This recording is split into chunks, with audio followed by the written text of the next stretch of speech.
Good evening, Warriors, and welcome into another edition of the R&R Sports Report. I'm your host, Randy Ismo. With me, as always, Mr. Robert Hagan. Robert, what's up, sir? Nada, enjoying all the sports going on right now. What are we talking about? Golf, Aussie rules football, and baseball. That's about it. I think I watched the most golf sitting down ever of my entire life. I don't think I missed more than maybe 2 hours of the U.S. Open, 3 hours of the U.S. Open. It was a very fun tournament. I watched bits and pieces of it, watched a good portion of the final round, but we will talk about that in the second hour, as we will with every other sport not named baseball. Baseball will take up basically the entire opening hour here as we are really starting to heat up, getting closer and closer to mid-season as we get closer to the All-Star break. There's a lot of headlines outside of the baseball world. All of those will be in the second hour, as will be our sports-related draft, which, again, congratulations. A big win last week, absolutely, for sure. But again, if you have watched any of our first 136 episodes, you understand that Robert and I, not huge NBA followers, but the draft for the NBA is on Thursday. So we will be drafting the biggest NBA draft busts.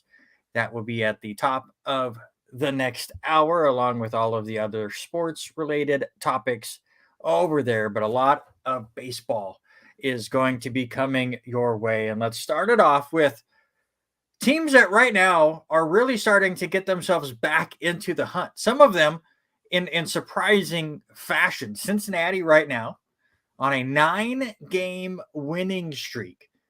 They gained 6 games on Milwaukee in that stretch, who was leading in the division. Now it is the Reds. They just get Joey Votto back yesterday, who homers in his return. San Francisco is starting to work their way up the rankings. They've won 8 in a row. They passed the Dodgers for second in that division. Speaking of the Dodgers, they were part of that winning streak for the Giants, where San Francisco outscored both the Cardinals and Dodgers 52-19 in those two series. How about the entire NL East that is not the Mets or the Nationals? Miami's on a 5-game winning streak. The Phillies went, well, we can do you one better. We have a 6-game winning streak. And the Atlanta Braves, who still is at the top of that division, are like, nah, you guys are still not going to catch us. We're on a 6-game winning streak as well. And then there is Boston, who swept my New York Yankees over the weekend. The Yankees are a completely different team without Aaron Judge. It is abysmal.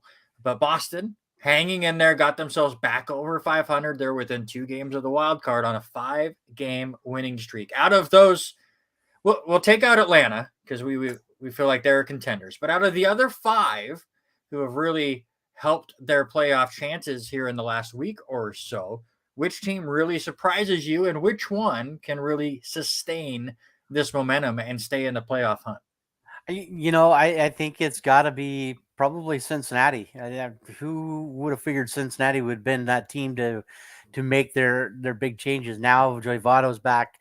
It has been unbelievable. But you look at that Central, it's not very. They're all within anybody coming back and winning this. Milwaukee started out really slow, getting there, but you look at the other teams and who they have to go through to get there. I think Cincinnati is a little bit has the easier road to get through those teams. San Francisco, you got to deal with the Dodgers all the time, and this ball club called the Arizona Diamondbacks that have been playing well. And that they're slipping a little bit Yeah. themselves, but I mean, obviously they have started off hot enough where they can have that kind of a stretch for sure. And then you look at Miami. Who else you got to face in that division? Who else do you got to figure but Atlanta in there? And and I was totally hard on Atlanta. Philadelphia is heating up, so I think the road is a little bit easier for Cincinnati. Absolutely, and it was interesting watching the Joey Votto post game interview after again he hit his home run in his return.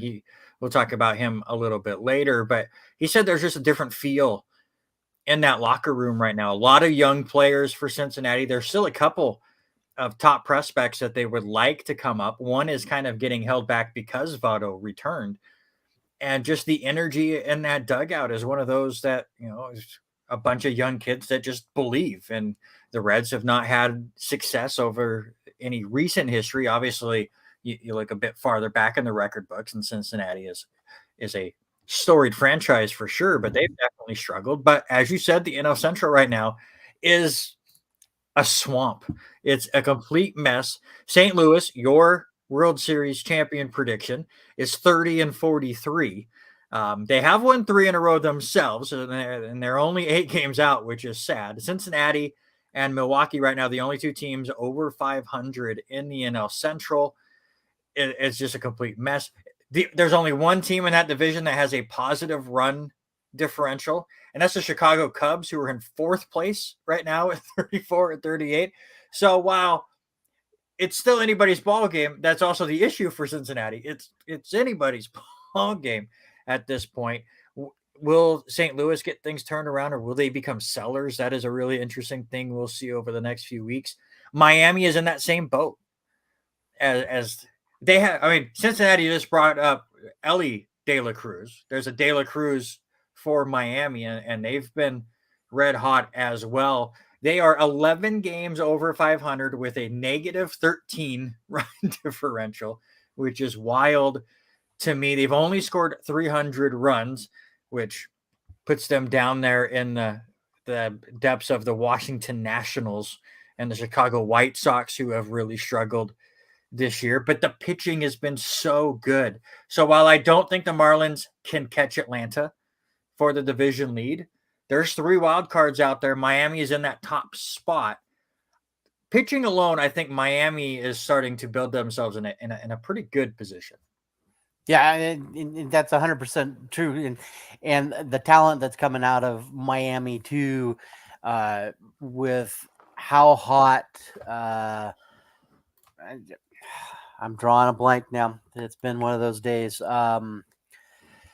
Arraez, what he is doing with the bat right now, it's just exciting to see.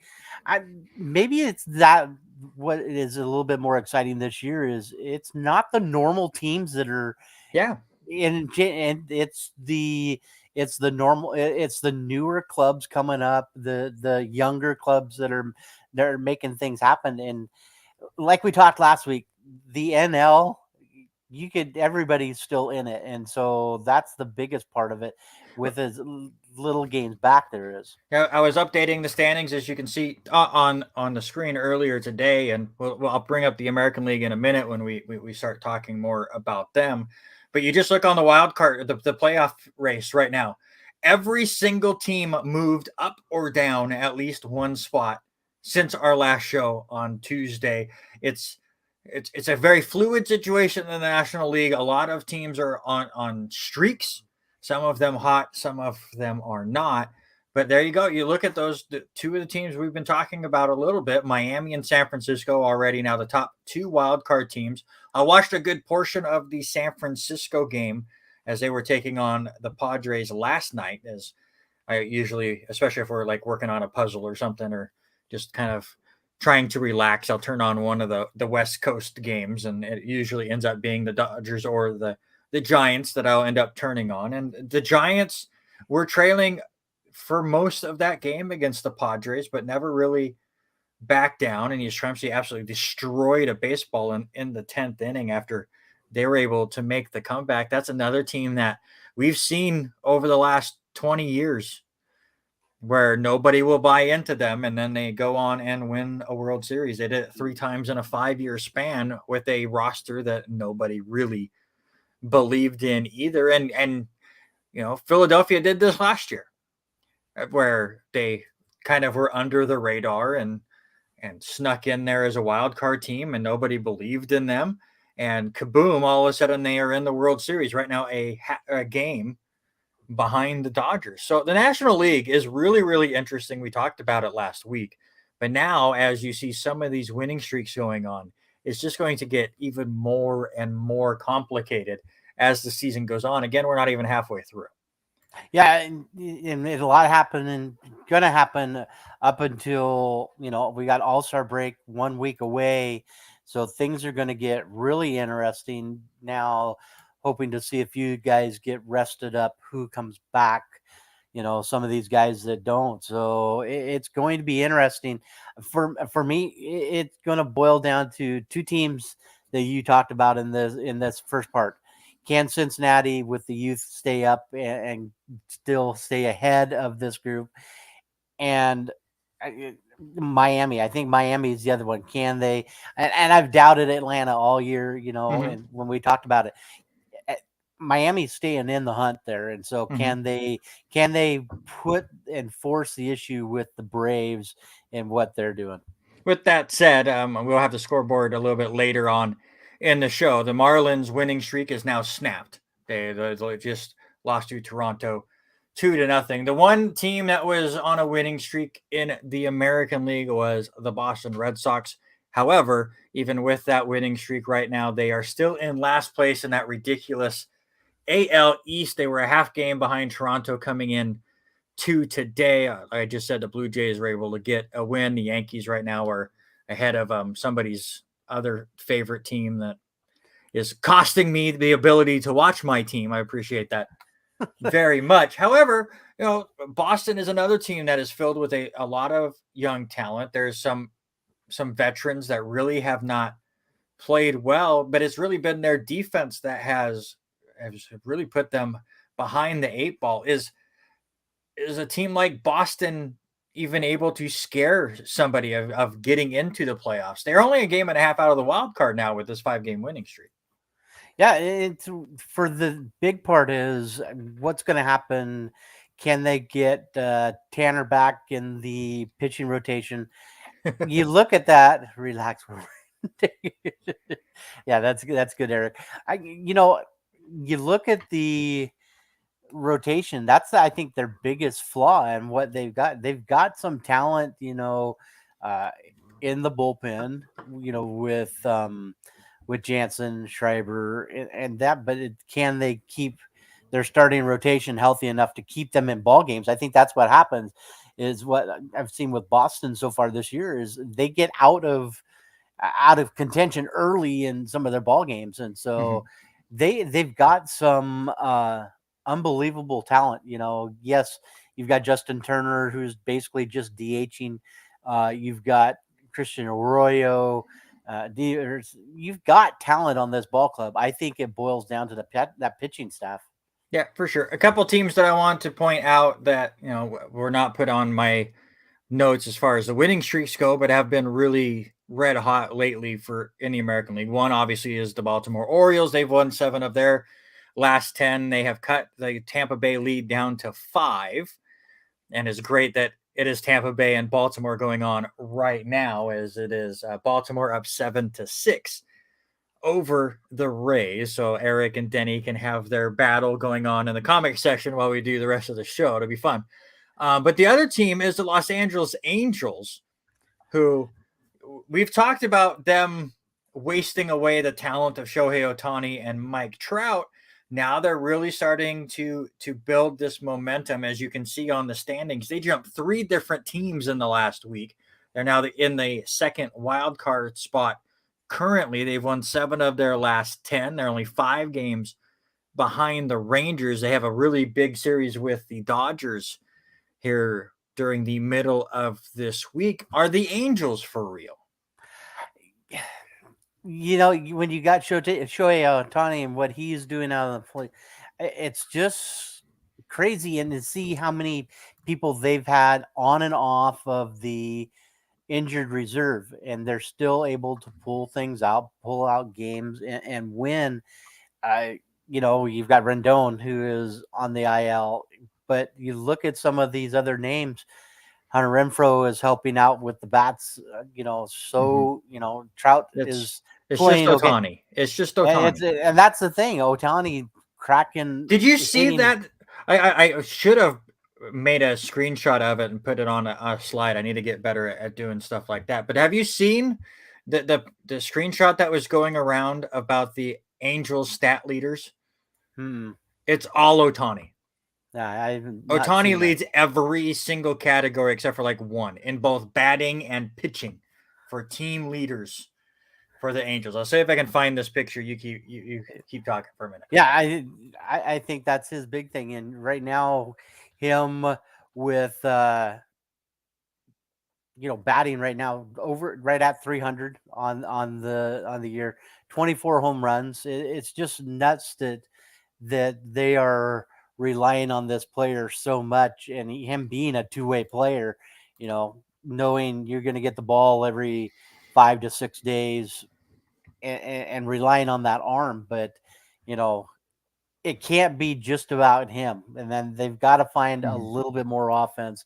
And you look at some of the others. Yeah, it's all him. Runs, hits, home runs. He's tied with Trout for walks, RBIs, stolen bases. All Ohtani, as well as slugging percentage, OPS, wins, ERA, strikeouts, so on and so forth. There was more as far as pitching goes as well. It's just ridiculous what he's doing. I want to know put that back up there. What is the deal with these helmets and these hats nowadays? Seattle's got their home run hat. This one is just as every crazy. Team wants to have their home run celebration, and it's all they're set up. This is Ohtani brought this hat back from Japan. He found it when they were doing the World Baseball Classic and had it shipped back to the States.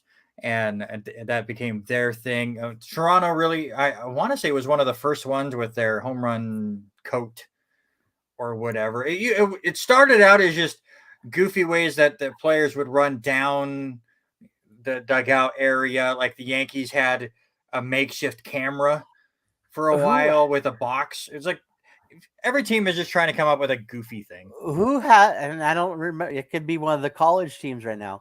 Who was it that had the luggage rack in the dugout? A hotel luggage rack. Yeah, there's a baseball team. I can't remember if it was, and Eric probably could help me out. But it was, I don't know if it was college or what. But they have brought in a hotel luggage rack, and they're putting the guys on there and pushing them through the dugout. That's not sure at all. By the way, I also love that Aaron Hicks is having a resurgence for the Baltimore Orioles lately, as he just hit a single and scored a run. So the Orioles now with a 2-run lead. But to go back to, the American League, it's teams are not shifting around as much, but with the Yankees and Astros really struggling to find their footing, we'll talk about them in a second. It's really opened the doors for teams like Boston and Toronto and your Seattle Mariners. And we will look at that right now. Houston on a 5-game losing streak. They're now 3rd in the AL West as the Angels pass them. They would not make the playoffs right now.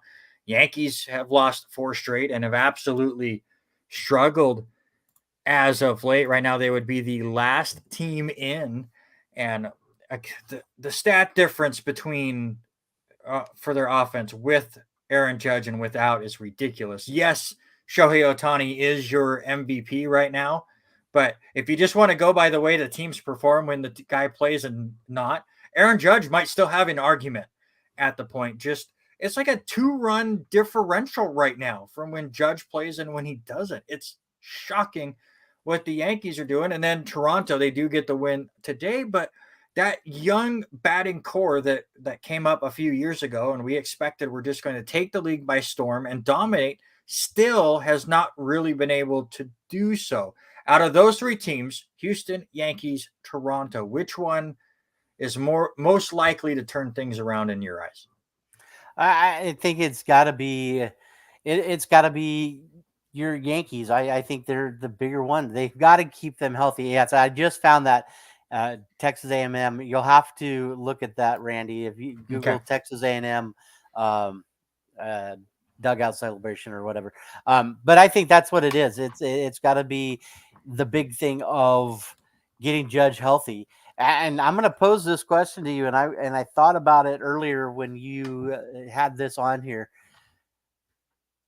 Do the Yankees, and I know they're playing the Mariners right now, and right now they're beating up on the Mariners.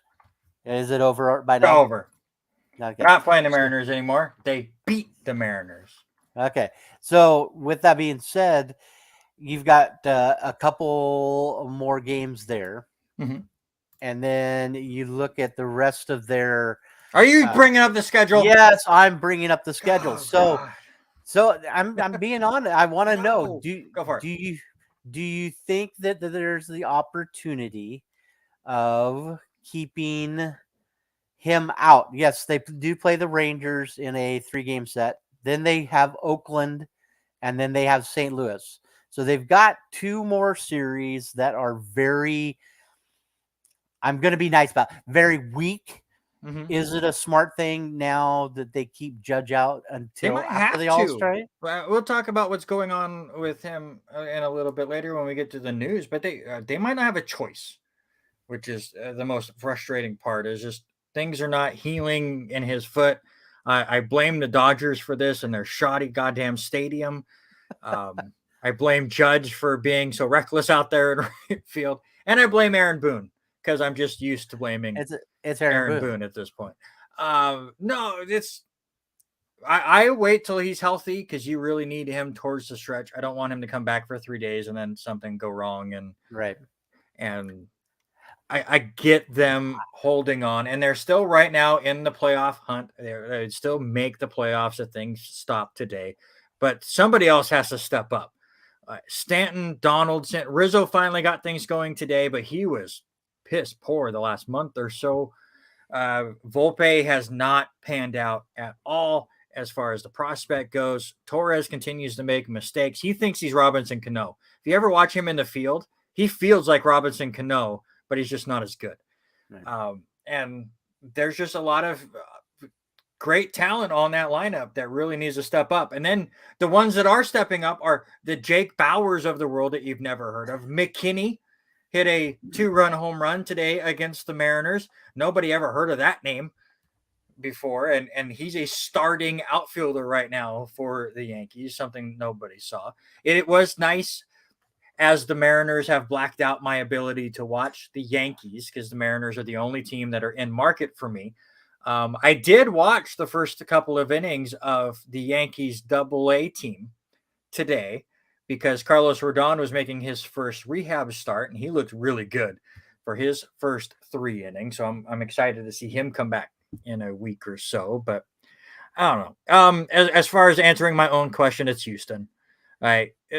While we all want to see the death of this team, they just never do, and they will continue to step up.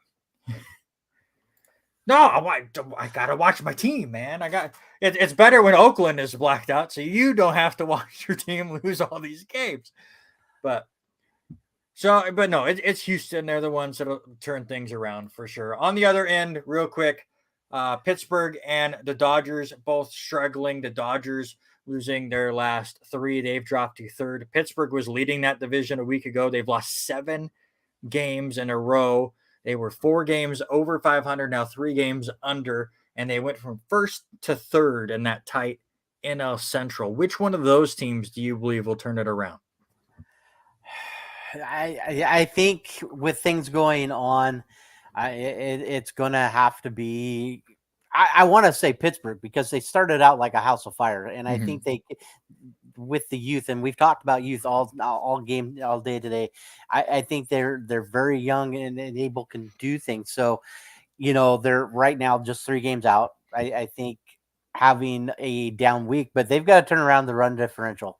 I mean, they were right at, I want to say when they were leading, they were like plus 20 something. They've already slipped like 50 points. They're in the 30s now. And so I think that's the big thing. But I think they're more incapable because we just don't know what we're getting out of the NL Central. That's very, very true. All right, let's get into some Randy's, believe it or not. And Robert, I'm going to need you to pull the weight a little bit while I update the scoreboard on this. So I'll ask the question and then, please, sir, it's a believe it or not situation here. Yes or But no? I don't know how to do yes or no questions. it's not yes or no. It's believe it or not. It's you're not understanding the rules. All right, Never believe it or not, the Yankees, Astros, and Dodgers will all miss the playoffs this year. I think we just answered that, and that is going to be a no. I don't think so because I think both of us believe in different teams and have them making it. I strongly think that the Yankees can keep things. They get back into the swing of it. Bader just comes off of remakes his return. That's a big addition for the Yankees too. Yeah, and whether or not we look at the Yankees for a little bit farther down, and you know how much I like to look at the schedule. And I look too far out in the schedule with a lot of these things, and I think they give Judge a break. He comes back after the All-Star break and just lights things up again. So I think for me, that team's going to end. You just said a minute ago that you believe in the Astros. There's easily a chance that the Astros can sneak back up in there. Texas isn't too far out. No. Right now they're 6.5 out, but the resurgence without Texas having DeGrom there, so it'll be interesting. But I don't think all three of them will miss the playoffs. I'll go the exact opposite way. I think all three of them still make it. We have some great stories out there right now as far as teams that would make the playoffs, but all three of these teams are just too good. On paper and as for the Yankees, when Judge is on the field, Yordan Alvarez right now is out for Houston, so and that lineup has really changed, and they just started out pretty slow. And the Dodgers are really reeling with injuries as well. They just they had 3 rookies in their lineup the game that I watched the other day, and they're trying to piece some stuff together too. And I just think overall, all three of those teams are just too good. All three of those teams will probably be active in the trade deadline, and I would much more believe all three make it than all three miss. That's for sure. Mm-hmm. All right. And believe it or not, the winners of both Central divisions will be under 500. Right now, the Reds are 3 games over 500. The Twins 1 game under 500. It's so sad.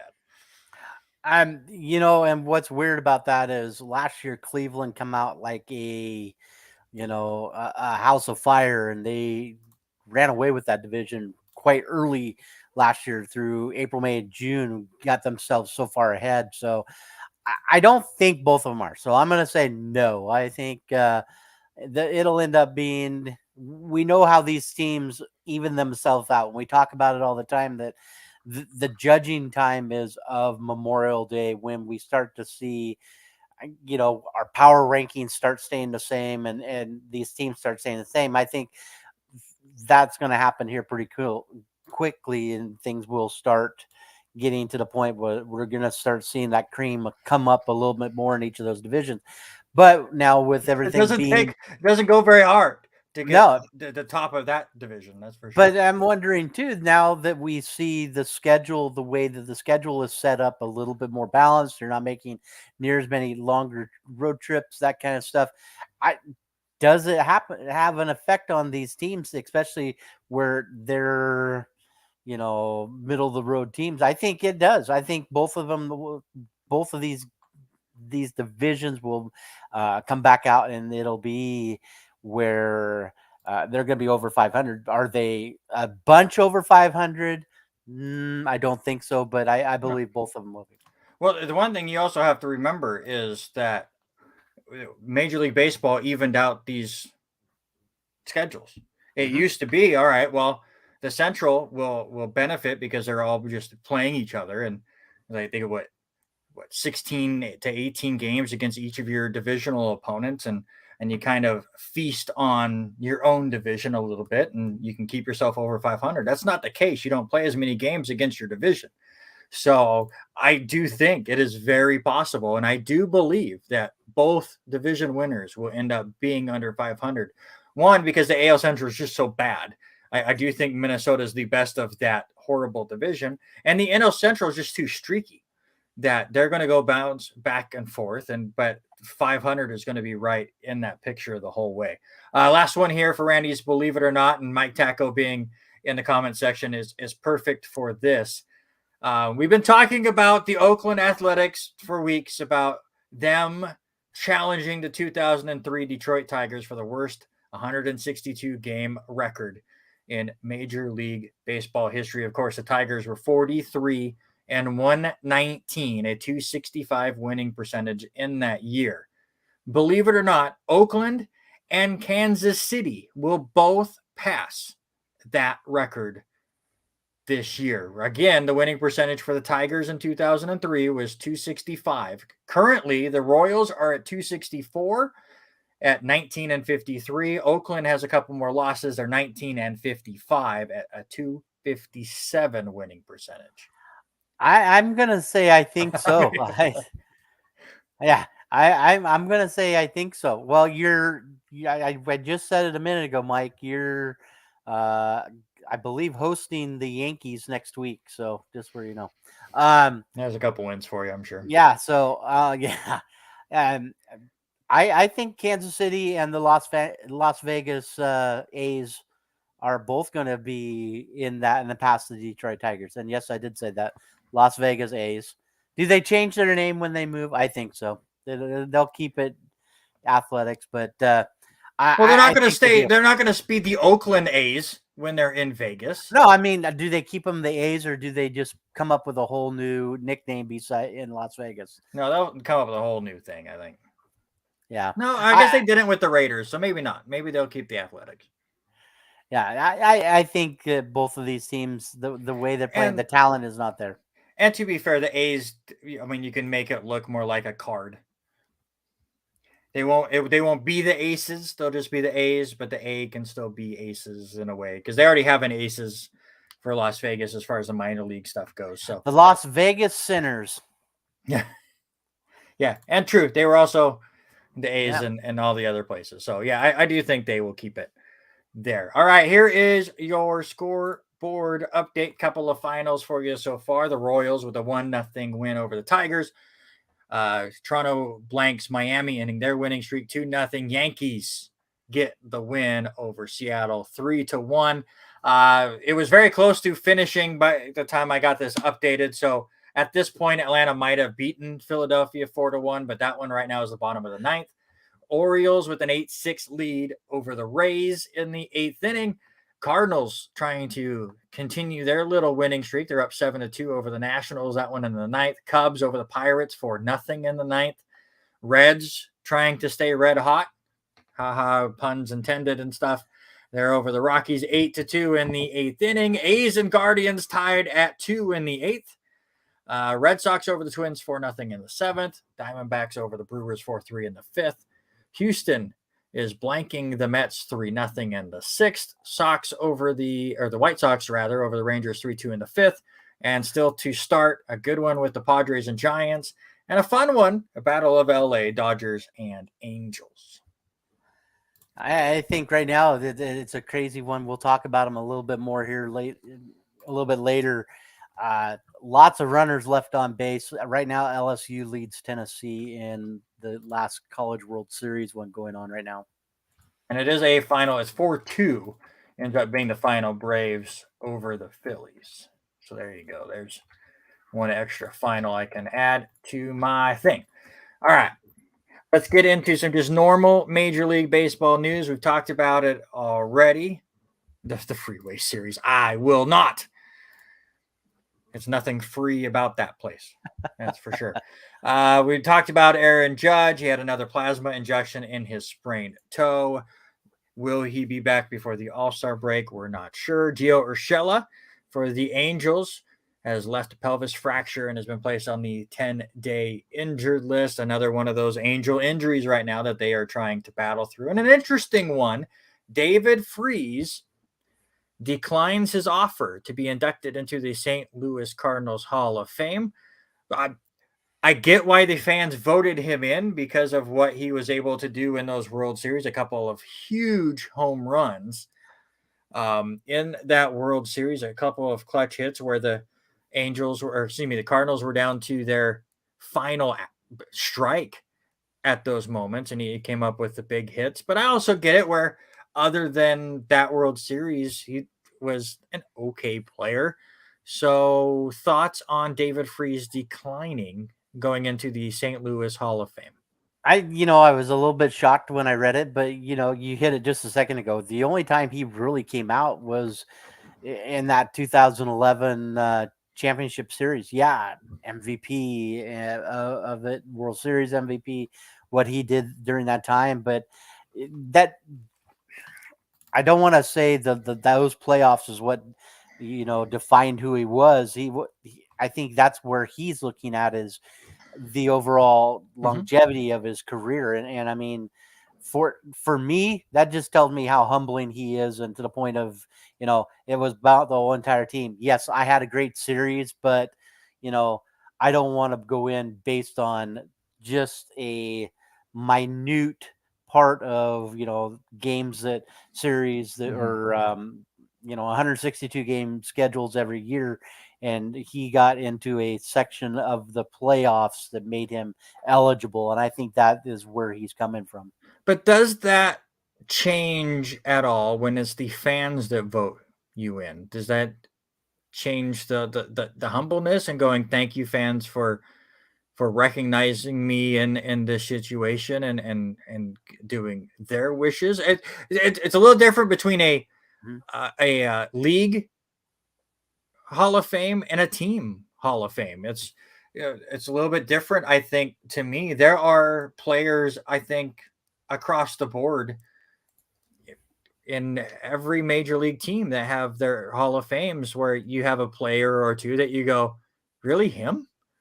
He's like, he had one good moment or one good thing, but he wasn't either not there that long or just not recognizable to most people. And I think that's where David Freese would kind of fit in. But when you have that iconic moment, I think the team or the fans wanting to recognize that is kind of cool.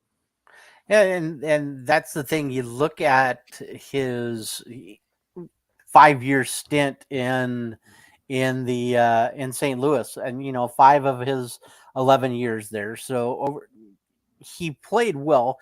286 batting average. I don't think he was a 277 average guy. I mean, it wasn't a lot. And I think that's where he's coming from is, he didn't put up the numbers that would lend itself to being there. So, and to me, for a team Hall of Fame, I don't think it's about number accumulation. It's famous moments or famous stretches of your career. Now, maybe he feels like he has not done enough or other players should be on there, and that's totally fine too. But it was an interesting moment and just kind of shows you the way David Freese thinks. And I'm not going to knock him for it by any means, but it was just interesting that he turned things down. Couple of quick hits, and I'll get your thoughts on these afterwards, but we talked about it. Joey Votto returns, hits a home run. He had surgery on his left rotator cuff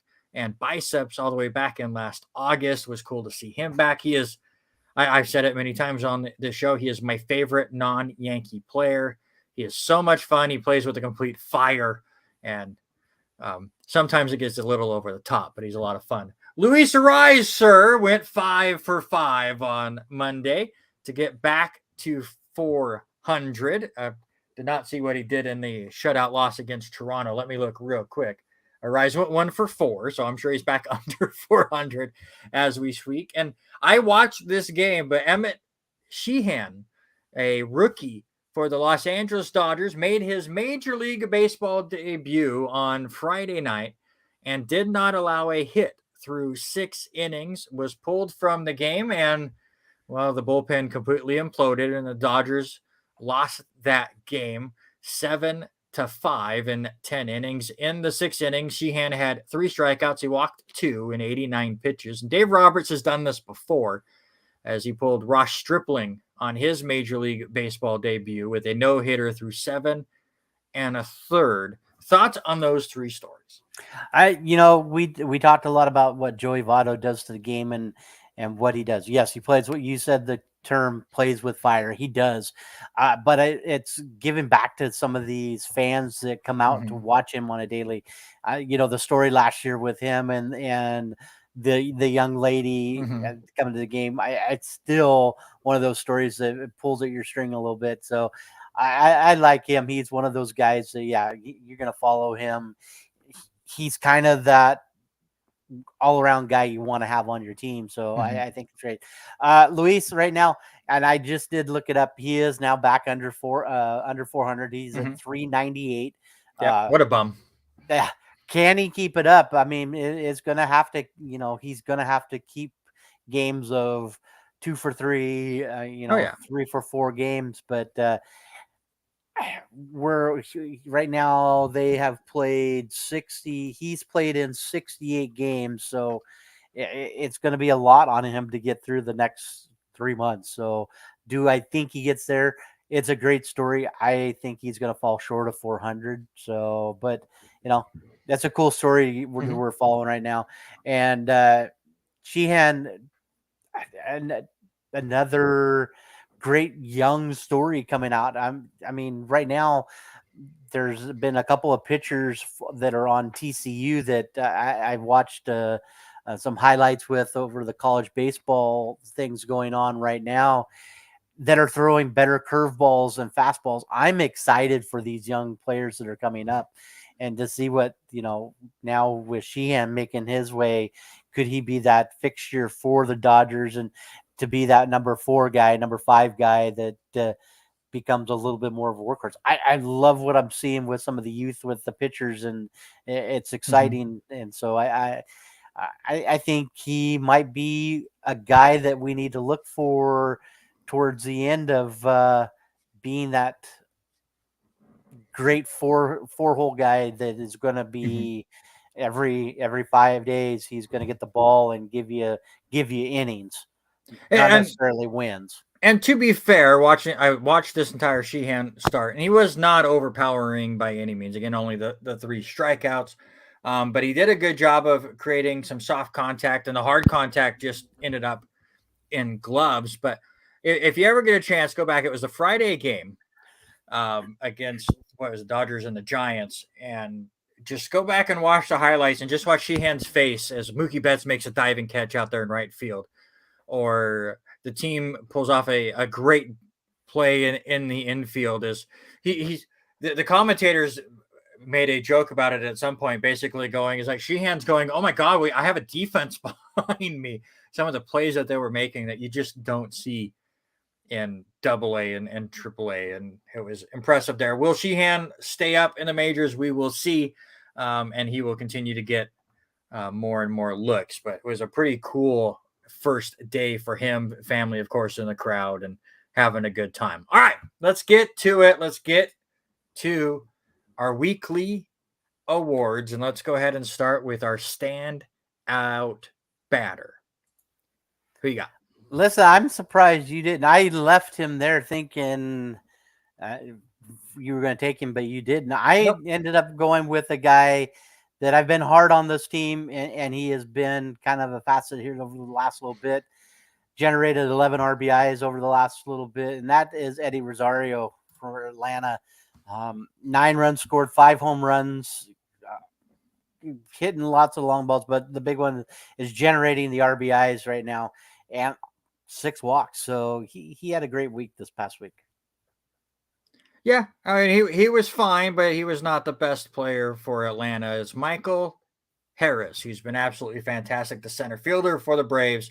In those same 6 games, he had 12 hits, 23 at-bats, batted .522, 8 RBIs, 6 runs, 2 home runs, and 2 doubles. And yes, you had left Shohei Ohtani on my list. His week last week was not as good as this week before, so I could not credit him for that. He has been ridiculous, so his standards are a bit higher, sir. So I wanted to give a shout out to Michael Harris, not only for having a good week, but he kind of led my fantasy team to a victory. Oh man, did I need somebody like Michael Harris, and that was great. How about your standout pitcher? I'm going homer this week. Bryce Miller had another 2 great outings this past week. 2-0 on the week with a 1.38 ERA. Pitched 13 innings, had give up 5 hits, and both of those runs are earned. Struck out 12. The other guy we could have said there, and I took him last week, was Schnell. He had another great week, but I'm going homer in my pick with Bryce Miller. I'm going to go Andrew Abbott, another really young pitcher in the major leagues, has made 3 starts. Last week, he got the win in 6 innings, gave up 4 hits, only struck out 2, but did not give up a run. And that is exactly what he has done all year. 3 starts this year, 17 and 2/3 innings. He's 3-0 with 0 earned runs. So not the most dominating performance this week, but wanted to give a shout out to him. Go watch him pitch as he continues to really help the Cincinnati Reds team, who we've been talking about. Now, a 9-game winning streak, about to be 10. They're up 8-5 over Colorado right now, bottom of the 8th inning. So the Reds are red hot, and Abbott has really been a big piece to that puzzle. All right, it is now time, sir, for the MLB Power Rankings. Last week, we were dead even. All 5 teams were the exact same in the exact same order. Do we do it again? I will let you go first. I'm gonna keep Tampa Bay up there. They were number 1 in what they were doing. A's better. Oh, don't worry. We only do 5. We only do the top 5, Taco. So you are in no worries of us even mentioning that team in this segment ever in the history of the show. That the reason I'm like keeping them there, they're okay. They've been good. They split over the last 10 games, 5-5. But I think the big thing is how much they're dominating in their scores and how much they're outscoring their opponent, and they're going to keep it there. So I'm going to keep Tampa Bay at number 1. Okay, what do you got next? Number 2, I'm going to shake things up. I'm going to drop them down a little bit, but I'm going to move up the Baltimore Orioles. Yes, I said that. 7-3 over the last 10. They are playing quite well. Is this because you lost a sports-related draft last week? Yes, I'm still upset with that. I even gave him Cal Ripken, and I don't get it. I just don't understand. But I'm going to put Baltimore there at number 2. Number 3, I'm going to move up the Atlanta. I'm going to move up the Atlanta Braves. Again, everybody knows this year how bad I have been on them. I didn't think they were going to make a big push, and they have. You said it a little while ago. They're being that team right now is saying, Miami, you're not going to pass us. Philly, you're not going to pass us, and they just keep moving right along. 8-2 over the last 10. So I'm going to put them there. I moved the Rangers down. They hit a little bit of a skid this past week, and so I moved them from 2 to 4. And I'm going to keep Arizona at number 5. They've got the 3-game lead, 4-game lead right now over San Francisco, a team that we talked about earlier that's gotten hot. But I'm going to keep them there. I did threaten to drop Tampa Bay if they lost the series to Oakland. They luckily split this series with Oakland, which is shocking to say luckily for. But so Tampa Bay, even though I really wanted to, will stay first on my list for now. But they need to be careful that top spot it's a lot closer than it appears right now. You moved up Atlanta, but you switched the wrong team. I think Texas right now is still the second best team in the American League. 439 runs, 151 run differential.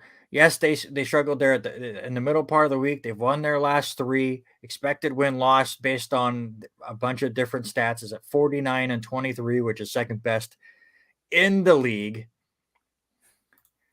There's a couple teams. Texas is one. Atlanta is another. I also moved them up into the 3 spot. They have been red hot. They continue to get victories. Now 6 in a row. They're 20 games over 500. And now Mike Tacko is starting to sound like a Yankee fan, bringing up old Oakland Athletic World Series. The fact that both of those end in the 80s is not something to shout out about. But that's neither here nor there. Atlanta is by far the best team to me in the National League. So they get the 3 spot. Baltimore is right there as well. I do think the top 4 have separated themselves from the rest of the pack so far. 27, sir. 27. I know you're arguing with Baltimore over here, but I just gotta throw that old adage out that everyone gets really tired of, but it's fun. It's fun.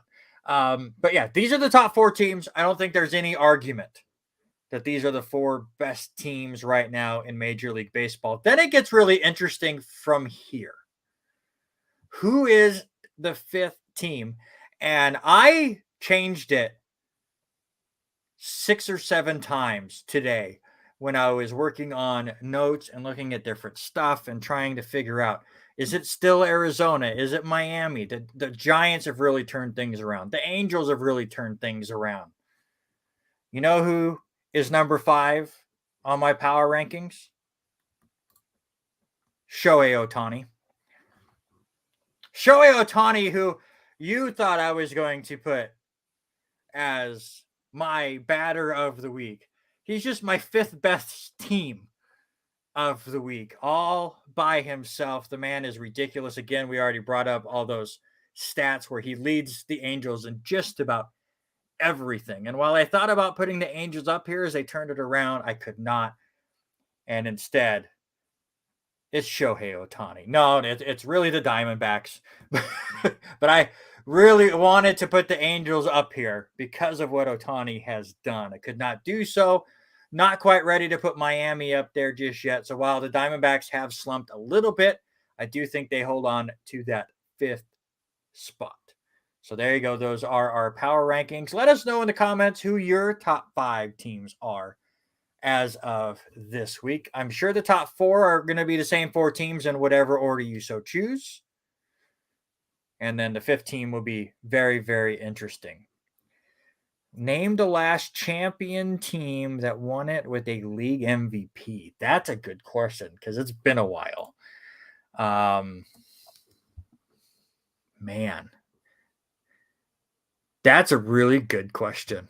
And I'm like trying to rack my brain on, because the problem is Mike Trout has won the American League one so many times, and the Angels can't even make the playoffs. So, do you have any thoughts on that one? I can't hear you, sir. Probably because I have had a coughing spell. I'm trying to think offhand the last few. Let's see. We had Aaron Judge last year, right?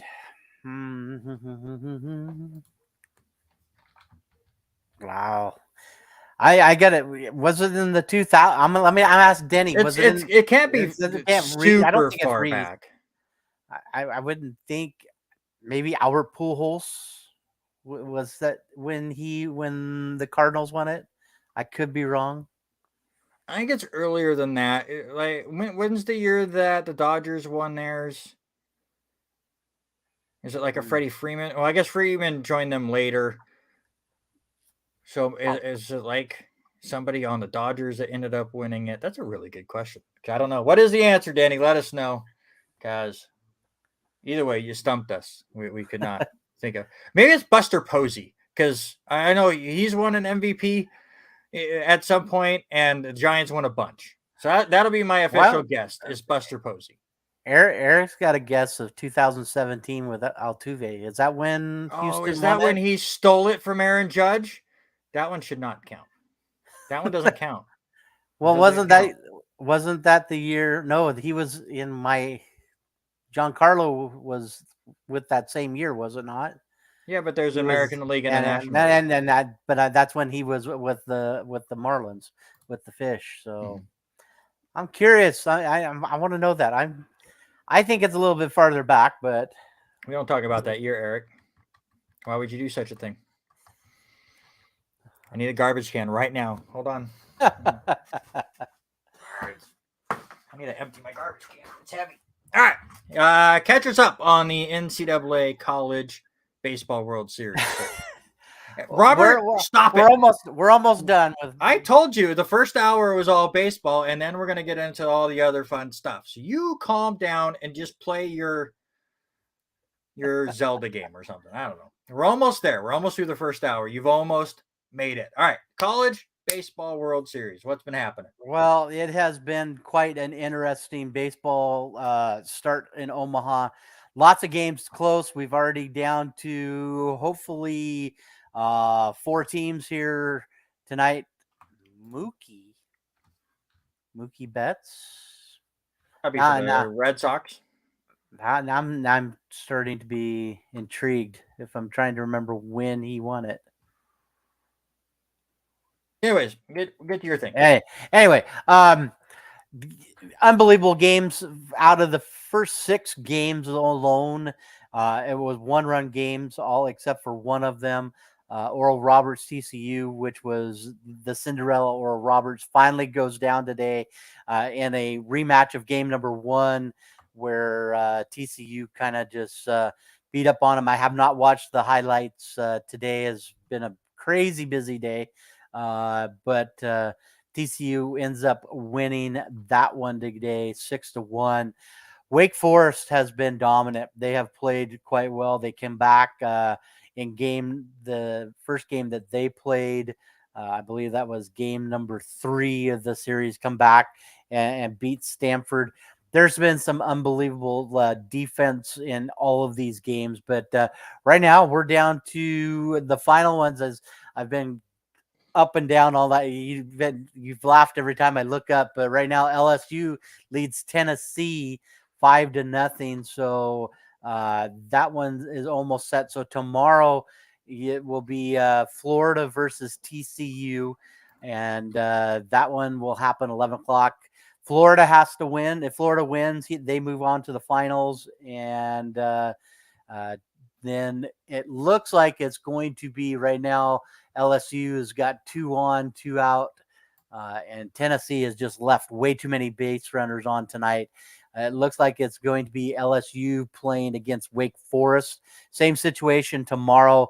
If Wake Forest ends up winning, they move on. They will play the best of 2 out of 3 in that one. But if you've got a chance to go back to NCAA.com and go to the baseball site, rewatch some of the highlights from these games, it has been crazy defense. And some of these guys, like I talked about earlier, the youth of the pitchers, I forget his name today. I did see a couple of pitches in a highlight where he's got such a nasty breaking ball that it's just dropping off the plate. Some of these guys, it's unbelievable to watch.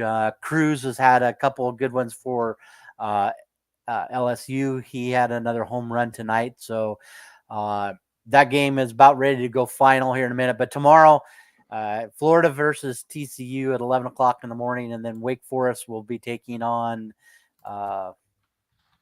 probably LSU. Number 1 team left in the nation, Wake Forest and LSU. Only 2 teams that have been up and down to in the number 1 spot all season. So go and watch some College World Series. Got to get Denny back on the route. Yeah. All right. You are watching the RNR Sports Report right here on Facebook or YouTube or maybe my Twitter. If you're on my Twitter, I don't think we can see your comments. Not that I don't think anybody watches on that platform. It just gives me an ability to link. Just a reminder on Facebook, we are 24 followers away from 700.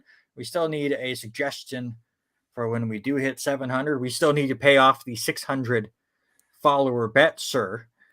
We need to figure out a time to finally do that. But big news coming out of that camp. Yeah, wait, we didn't even add it into the news, but Dimitri Morales has announced he is going pro. And so our buddy out of Martial Arts America, young man, and unbelievable young man, 18 years old, is going to make his debut in August 16th up at Conquest in the Cage in Spokane. I already bought my ticket. I got my ticket for it. Unfortunately, it's a week that we go back to school, so it's going to be a quick trip up, quick trip back. But looking for that. Congratulations to him. I have not heard any more of the card yet for the 20 or for the 16th. But congratulations to Dimitri and that whole crew up there and what they're doing at Martial Arts America. So awesome news. Knowing that him, Brian, they're all on the pro level now. Hopefully Jared is back training. I know he was dealing with an injury. I can see that man going pro also, even at his he's a little bit older age of a fighter. But Jared was. He is. I think he might have went this last one. Did he? Yeah, I think he was pro first. I think when we had him and Brian on, Jared was talking about his cup. He had like 2 fights already as a pro, and we're getting ready for Brian's first pro fight at that moment. So I think Jared's already a pro. But let's get into it. Let's get into our sports related draft. Of course, I snapped Robert's huge 1-week winning streak last week, as I was able to win something. What did I win? What was the topic last week? I should put it on here what the previous week was. What was your topic last week? That was the greatest streaks. Greatest streaks and or greatest records. Greatest career records. That's what it was. Yeah, right. And I even put him up there, and I feel like I got crushed. Yep, you got absolutely crushed, and you should have got crushed because my list was just better. All right. Again, we're not big NBA guys here on the R&R Sports Report, but the NBA draft is in 2 days. So to celebrate the only way we really can, because you're not going to get a big mock draft from us, we will kind of talk about it for a moment after this draft. But I can't tell you any of these people that are about to be drafted, and I don't really care. But there are some great stories coming out of previous NBA drafts that we can talk about here, and that is what we will do. So our topic this week is the biggest NBA draft busts. There's a lot of documentaries on some of these players that we will be talking about here shortly. But that is our topic. It was picked by me, which means Robert Hagan. You get to go first. Who is your biggest NBA draft bust of all time?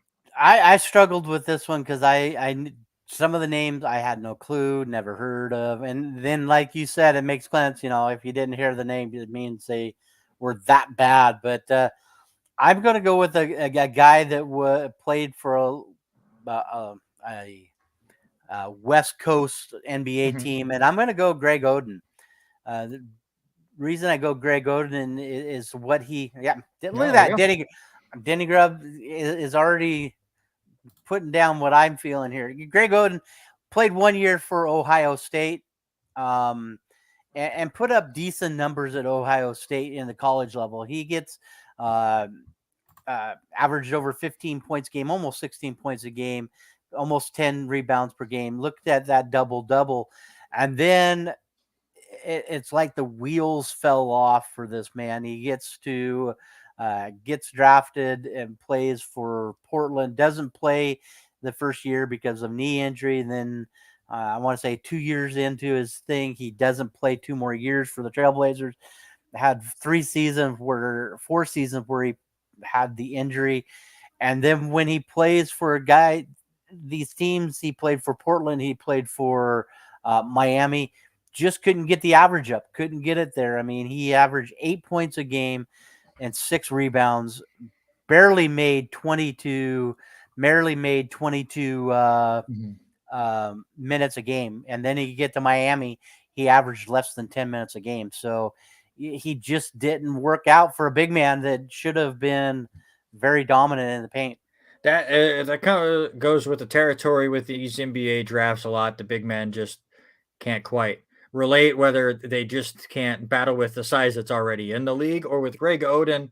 That was kind of a concern coming in. I do remember this back in, what was it, 2007 draft. Again, I'm not a big NBA fan, but you watch a lot of SportsCenter, and that's what they're talking about, is concern over the health of Greg Oden and can it last on a full NBA season? And obviously it did not.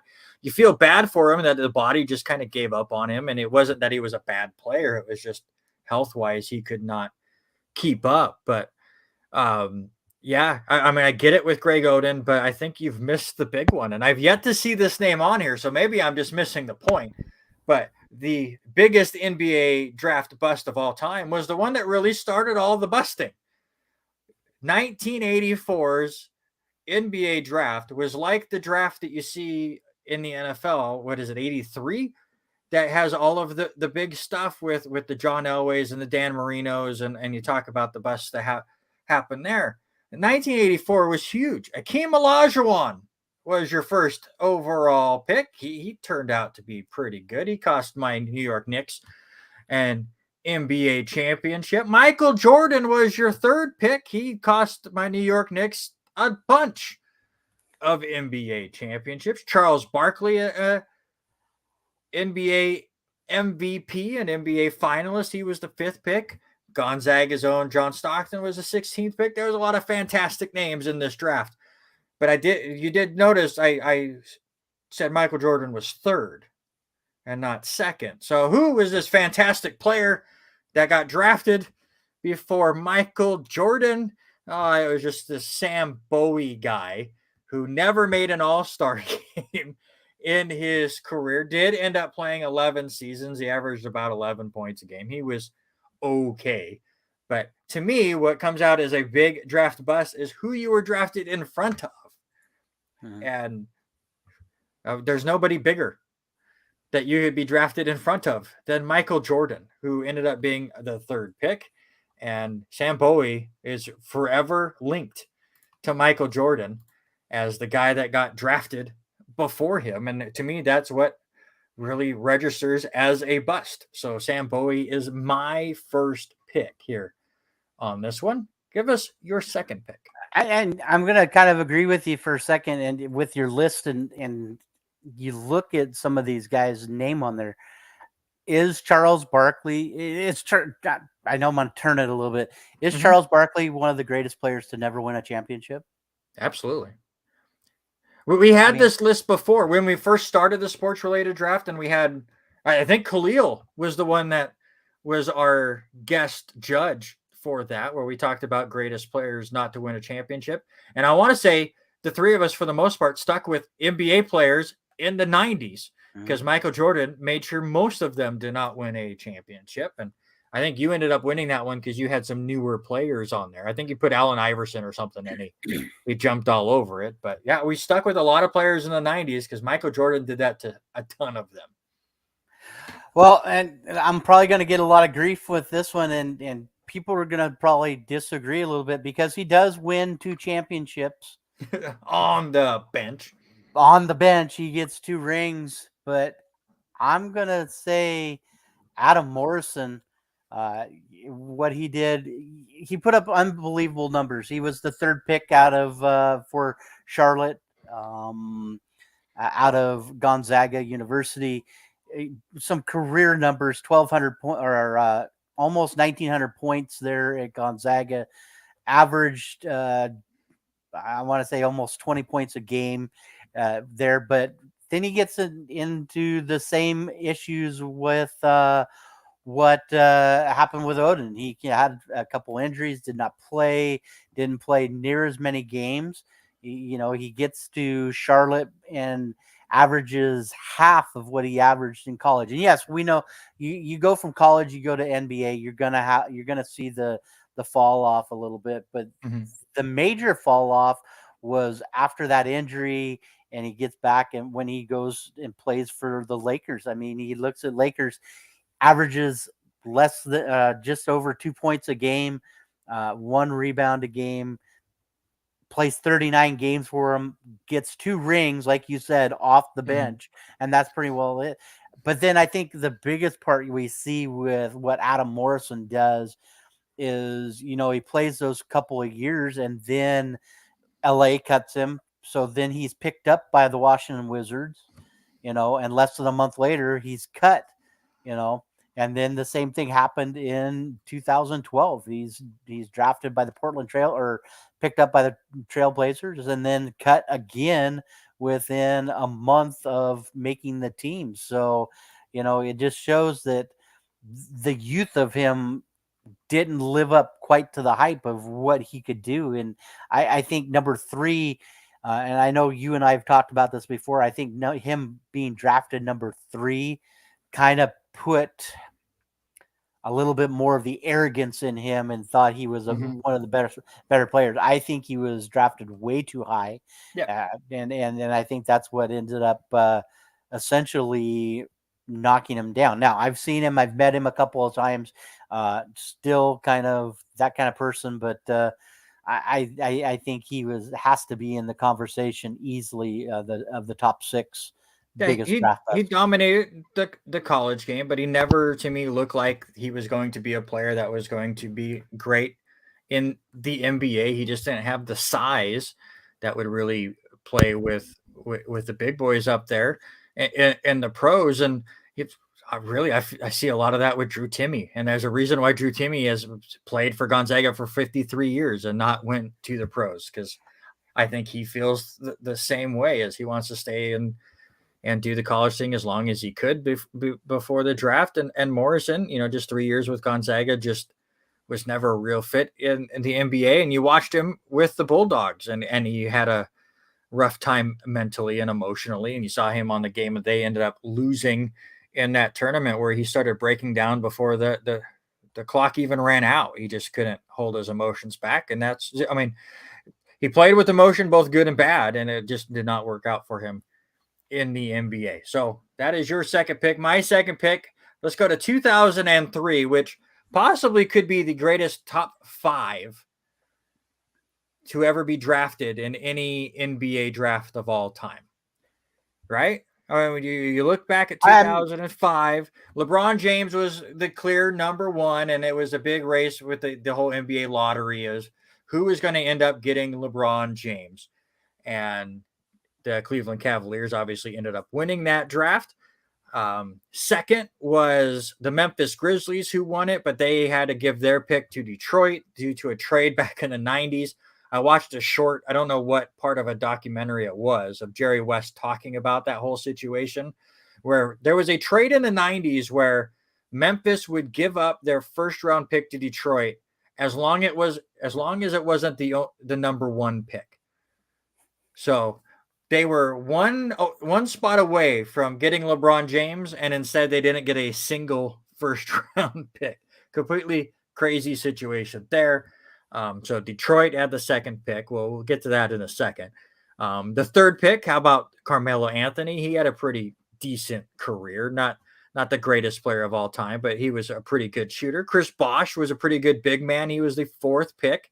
Dwayne Wade had quite a career as well. He ended up the fifth pick. It is funny to see the first, fourth, and fifth picks all end up on the same team there in Miami at one point. I was just thinking that and come away with a championship. Yep. But the big one was the second pick, and Darko Milicic. It was the man that ends up being drafted second. Robert, you've never heard of this man, right? I don't remember this guy, and that's why I passed him over. I didn't know who it was. Again, in name of all those big names in the top five, Darko Milicic was the one drafted second. Ended up only averaging 6 points a game, 4 rebounds a game. He was a journeyman. He does win a championship with Detroit, but just as a bit player, as he was trying to get going. Never to the human victory cigar. There you go. Just he ends up playing in 2012 with Boston, and that's where he ended up. He played for 6 different teams over that 10-year span.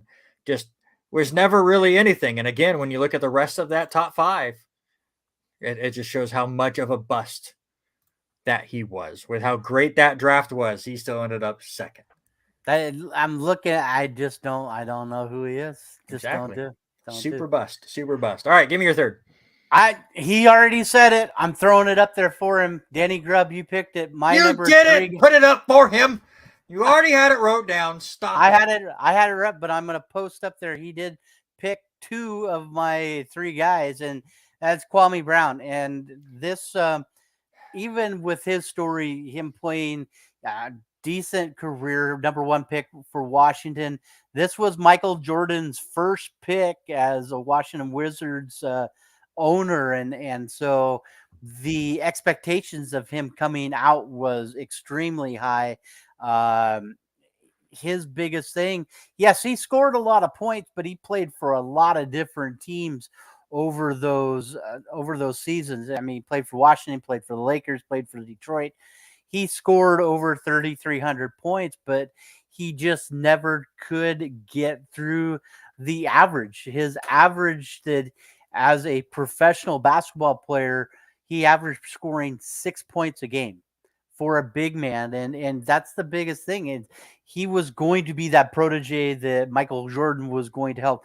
Being the big man, he should have dominated in the paint. The more 7-foot center had no actual mobility really well in the paint. And I think that's the biggest thing is even though he put up the points, it wasn't on a level that should have been for a person that goes number 1 in the draft.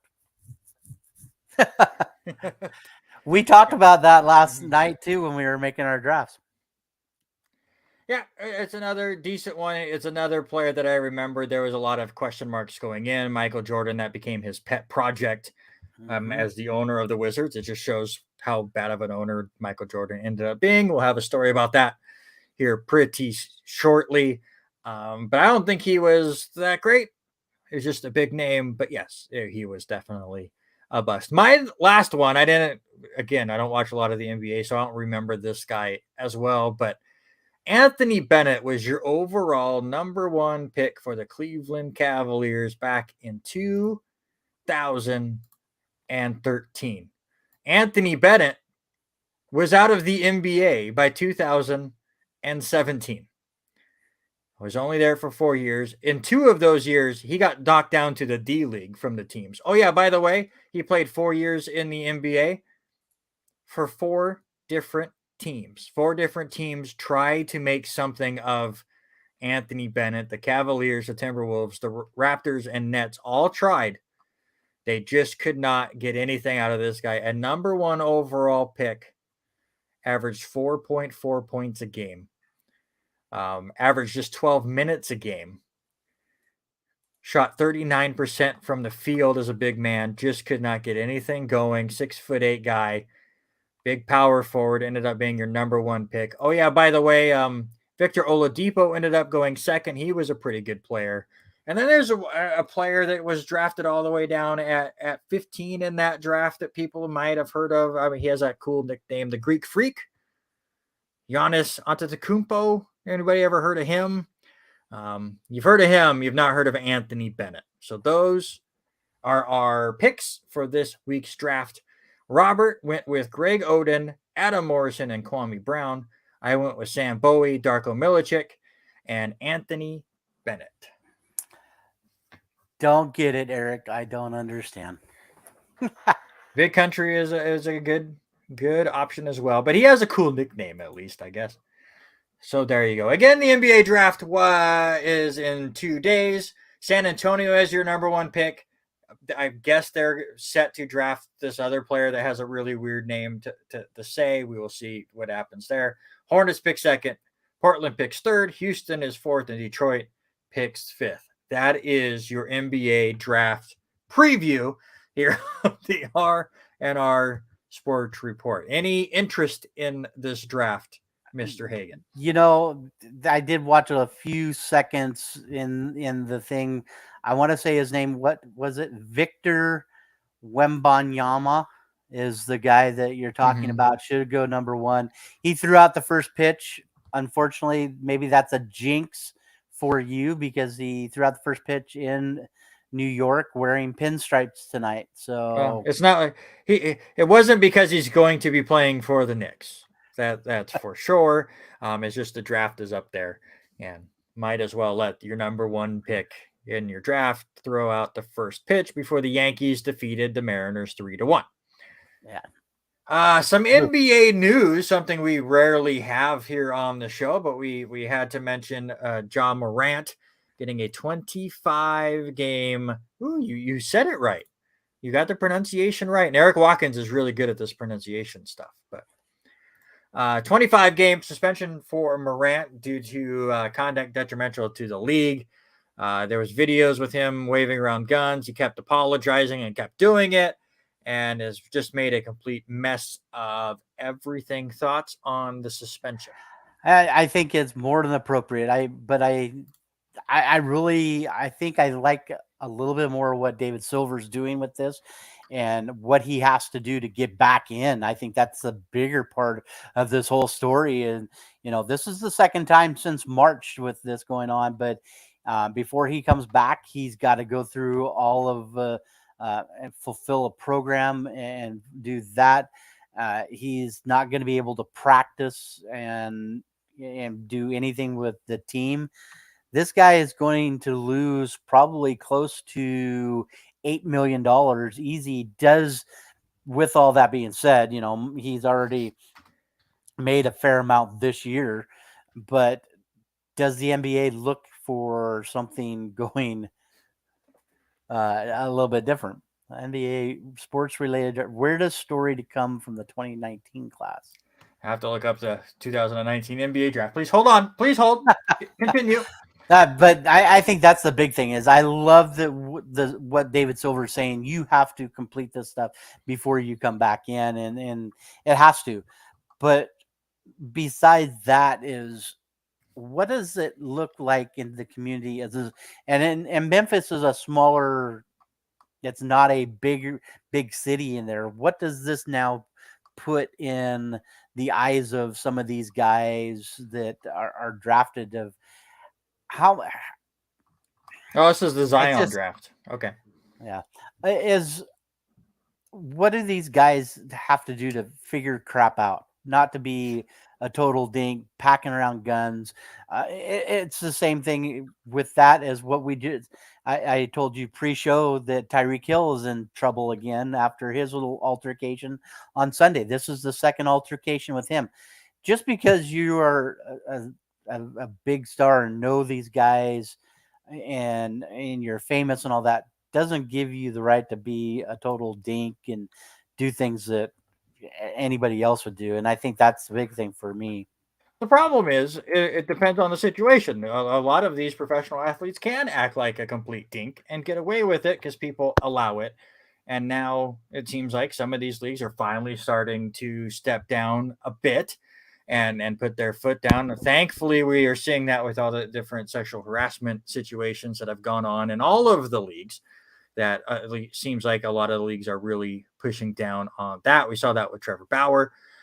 He got sent to Japan to continue his baseball career, but Major League Baseball really wanted nothing to do with that. We'll see with Morant. While I don't care that he has a gun or not, it's just the attitude that he has with it. And again, if your boss wants you to do something and you continue to go against it, you're going to get in trouble, whether you work at Walmart or you work for the NBA. It's just how things go. Good for the NBA to really put down, their foot, put down a 25 game suspension for him. Maybe he'll get things cleared out. And like you said, very good of them to go, all right, it's not just 25 games, it's 25 games. And you have to show that, you're finally starting to grow as a person, please. So we will see how that goes. You put a Michael Jordan story on here. What do you got? Michael Jordan has talked about, and it has become. They're finishing up with all the details, but is selling his complete majority sales to a couple of the Washington Wizards to a couple other guys. One of which is Rich Schnall, who is also a minority owner of the Hawks, and then you've got Gabe Plotkin, who is also a minority owner of the Hornets. Now will become a franchise governors of these guys of the Wizards. So these two are taking over here. Jordan's still going to continue to be part and oversee operations through the draft and through some free agency starting in January, but he'll still keep his minority sake. He just won't have near as much much stuff out there. Yeah, it's just Jordan getting a ton of money. Mm-hmm. $3 billion to just go gamble away, I guess. But I mean, that's Michael Jordan. He's worth a bunch of money. All right, let's get into some college sports news because this was really interesting to me. West Virginia men's basketball coach Bob Huggins resigned on Saturday after he was arrested for a DUI. It comes about a month and a half after he had the anti-gay slur going on in an interview with Cincinnati and was going to, what was it, a $1 million fine, or it was a salary reduction and a 3-game suspension, and then this goes out on top of it. I do give Huggins credit that at least in his public announcement, he took full responsibility and said, I have been absolutely horrible. It's like everything I've done is not condoned by the team or by myself. And, at least it's not going, well, it was taken out of context or I got set up or this or that or whatever. He took full responsibility for it. However, dude, 69, West Virginia doesn't win anything. Bob Huggins is a big name.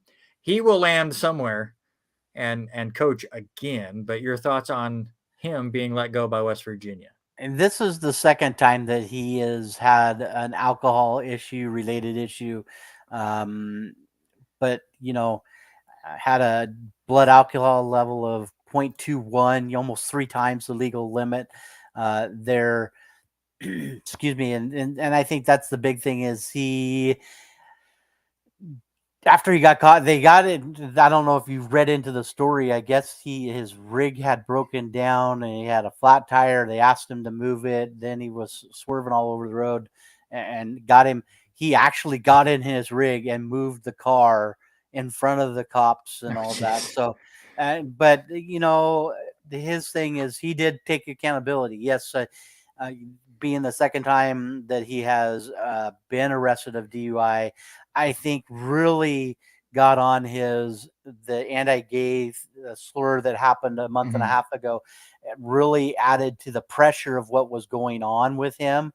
And I think the big thing about this is he's admitted that he has his problem with this. He takes full responsibility, the drinking part. But when you see other coaches, friends like well represented, like Dickie V, made a Twitter post about the things and pray for Bob Huggins to get things straightened out in his life. It means a lot that Huggins knows that he is messed up in his last couple years and he's got to get things fixed, especially when you see other coaches making the same comments of support, and he needs to do the rehab, needs to get his life, take some time and get his life straight. I think he lands a job this year? Probably not this year, but maybe in the next couple of years after he gets through some kind of rehabilitation of some sort. Yeah, hopefully Huggins goes out and takes the time, as you said, to rehabilitate himself and become a better person and get through whatever demons he's going through. Obviously, coaching is very stressful. He's nearly 70 years old. That is not an excuse for anything that he has done, but obviously it has taken its toll on him and he has gone into some vices that he should not, or at least to the level that he should not. Eric says it perfectly. He's radioactive for now.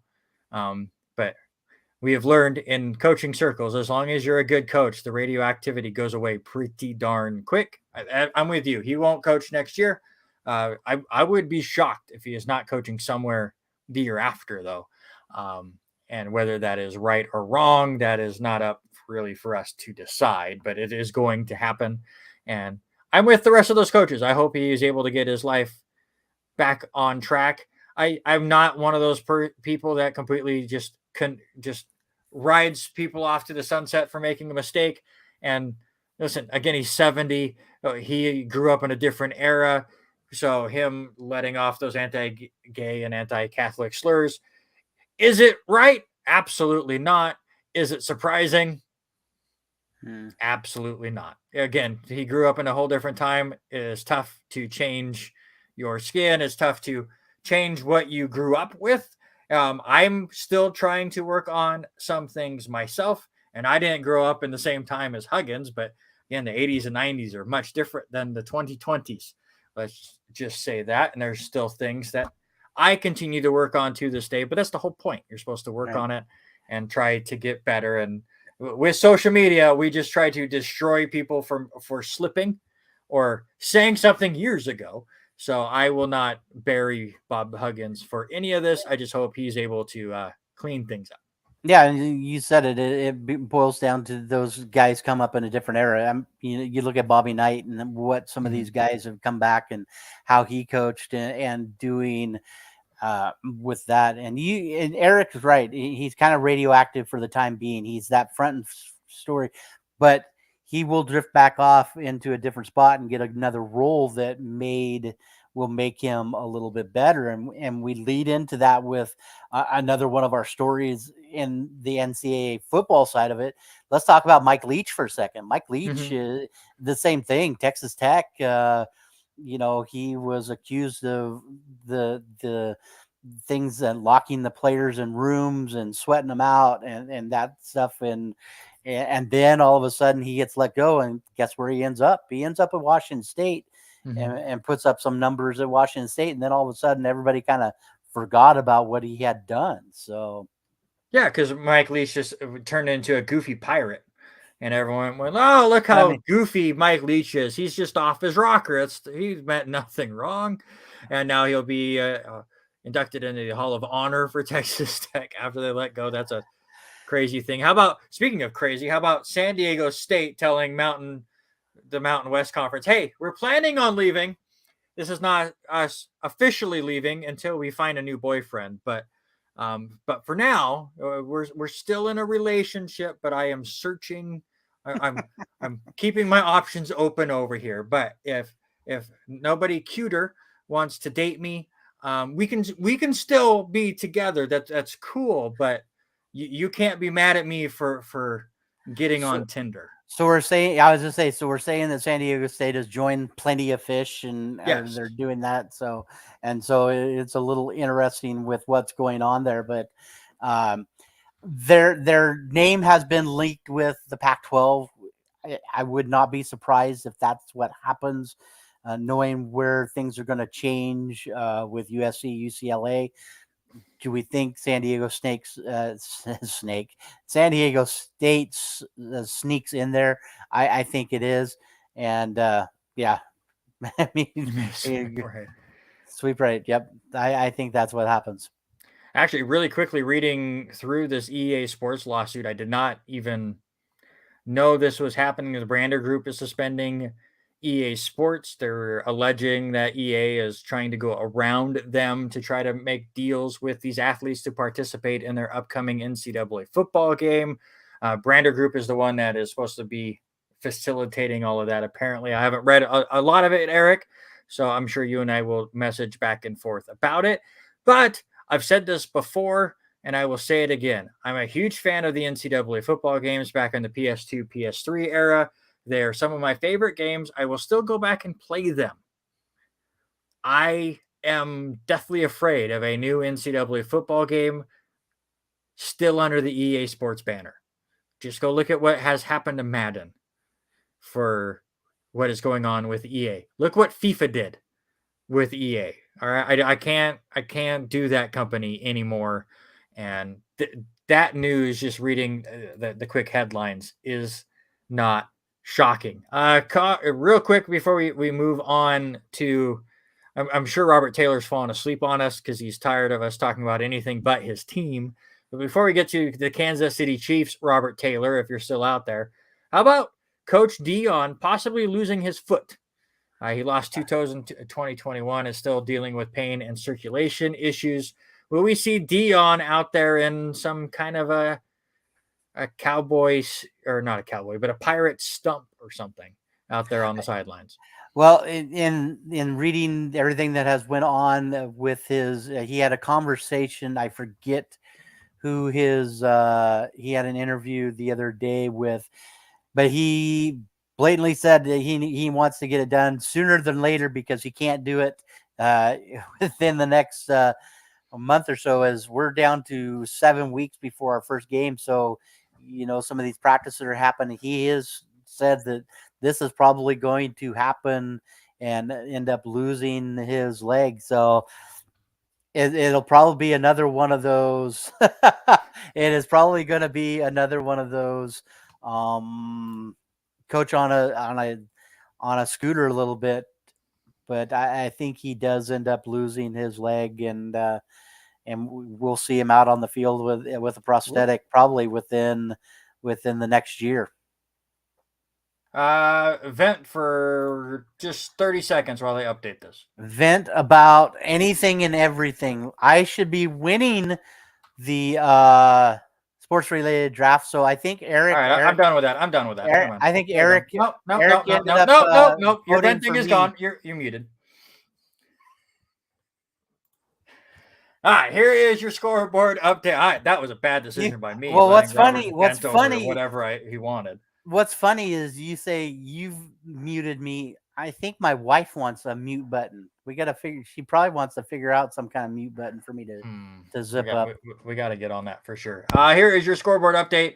Down to just 4 games left going live. Brewers are leading the Diamondbacks 7-5 in the 8th inning. Rangers over the White Sox 6-4 in the 8th, and already 2-0 Padres over the Giants in the 4th, and still scoreless over there in LA between the Dodgers and Angels in the 3rd. Couple of other finals. The Baltimore Orioles do defeat the Tampa Bay Rays 8-6. Again, that's a fantastic series. Cardinals got the 9-3 win over the Nationals. Cubs with a 4-0 win over the Pirates. Reds, 10 wins in a row. They beat the Rockies 8-6. Guardians beat the Athletics 3-2. Red Sox really poured it on late. They get a 10-4 win over the Twins, and the Houston Astros come from behind, or they come with a win over the Mets 4-2. So the battle for the worst record, Kansas City gets the win. Oakland gets a loss. There you go. There's your scoreboard update. Now let's talk about the soup.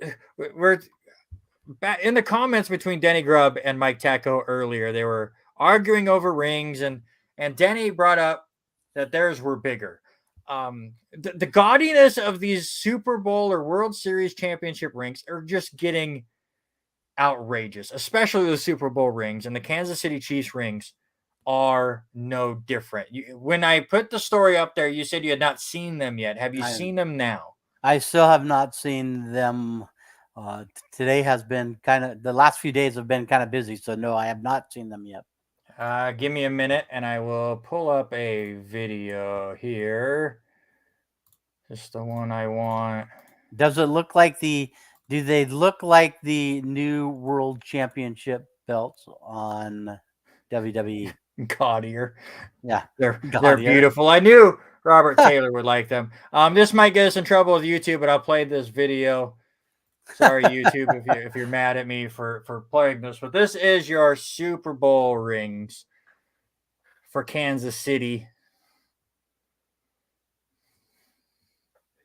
Also, the closest I'll ever get to a Super Bowl ring. Here you just see the ridiculous amount of diamonds. It's 16.10 total carats around this thing. 609 round diamonds. 16 Baquette diamonds, whatever those are, 4 Marquise diamonds. It does open up, as you can see there. 35 custom cut rubies. The top is detachable, contains the pennant. It has 1 to 3 Lombardi trophies, depending on how many you individually had won with the team. I'm guessing the owner is the only one that has 3. Has a quote from Lamar Hunt.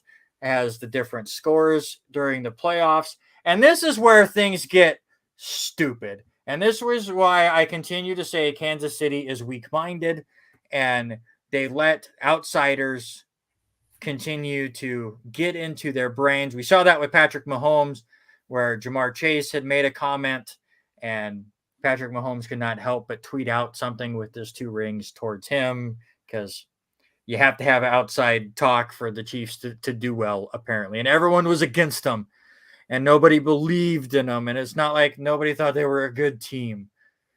But how about they have 10 diamonds on one side to mark the team's 10 straight winning seasons? That's fine. I'm okay with that.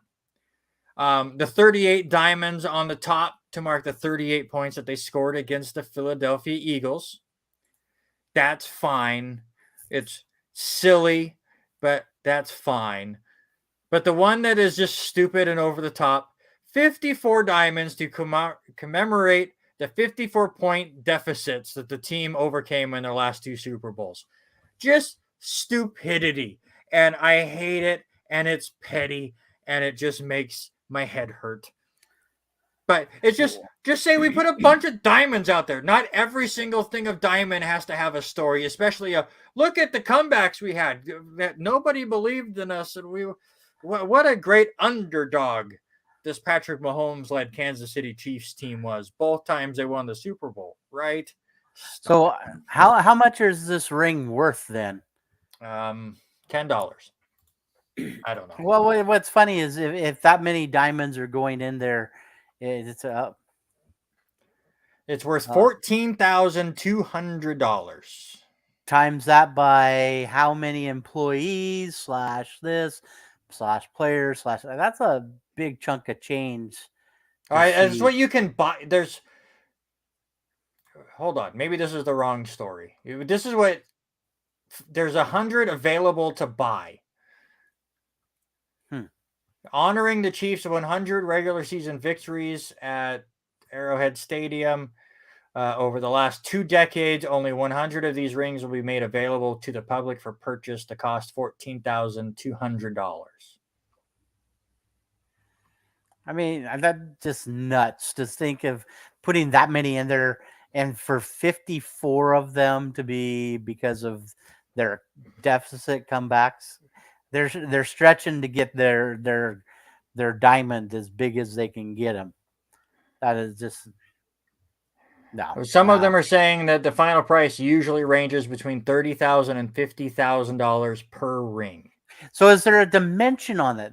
So I'm thinking about it as I've got I was fiddling with my wedding ring a few minutes ago, thinking about that. I want to say it's 11 diamonds in my band.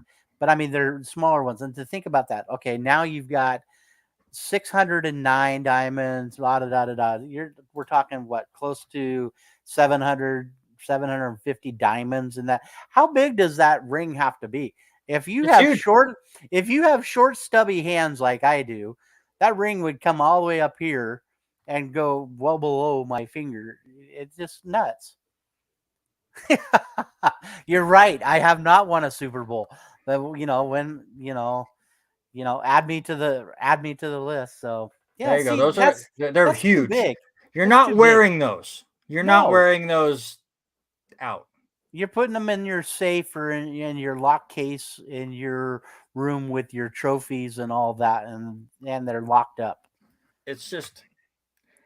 With that said, I hope the Jets Super Bowl rings next year are even bigger. And they have a diamond for every year that they didn't win a Super Bowl, which is a lot of diamonds, and diamonds for every year they consecutively did not make the playoffs, which is a lot of diamonds. And I don't know, whatever else you want to do. And I hope the Jets rings are even bigger than the Chiefs rings last year. That's all I hope. That's the moral of the story. There you go. There it is, your Kansas City Chief talk. Real quick, before we move on, we did not really put an NFL segment in here, which is shocking from us because there wasn't a lot to talk about. But one thing I forgot to put in the notes was the drama with Stephon Diggs that has kind of surfaced. I didn't really put it on there at first because I don't think it's a big deal in the long run. I just think it's a diva wide receiver wanting more of a say when he really shouldn't. You're just, I mean, you're a wide receiver on this offense. You don't need to go out there and do the play design, but that's what he feels that he should be a part of, is designing these plays and being like the offensive coordinator now for the Buffalo Bills. And there was a bunch of kerfuffle going around about whether he was or was not there for their OTAs and stuff, and he left at some point. And any worries for the Buffalo Bills and Stephon Diggs relationship now? I think it's an in-house thing that needs to be cleared up between not only just Stephon Diggs, but with Josh Allen. I think that's the biggest part, is the relationship there. You could see in the championship game the relationship between those two and what that happened and went down. Yes, you have a defensive minded coach in McDermott. I think that's the big thing, is, finding an offensive guy that's going to be a little bit different to be play call. But listen, it's the same drama diva all the time. They want the ball, throw them the ball.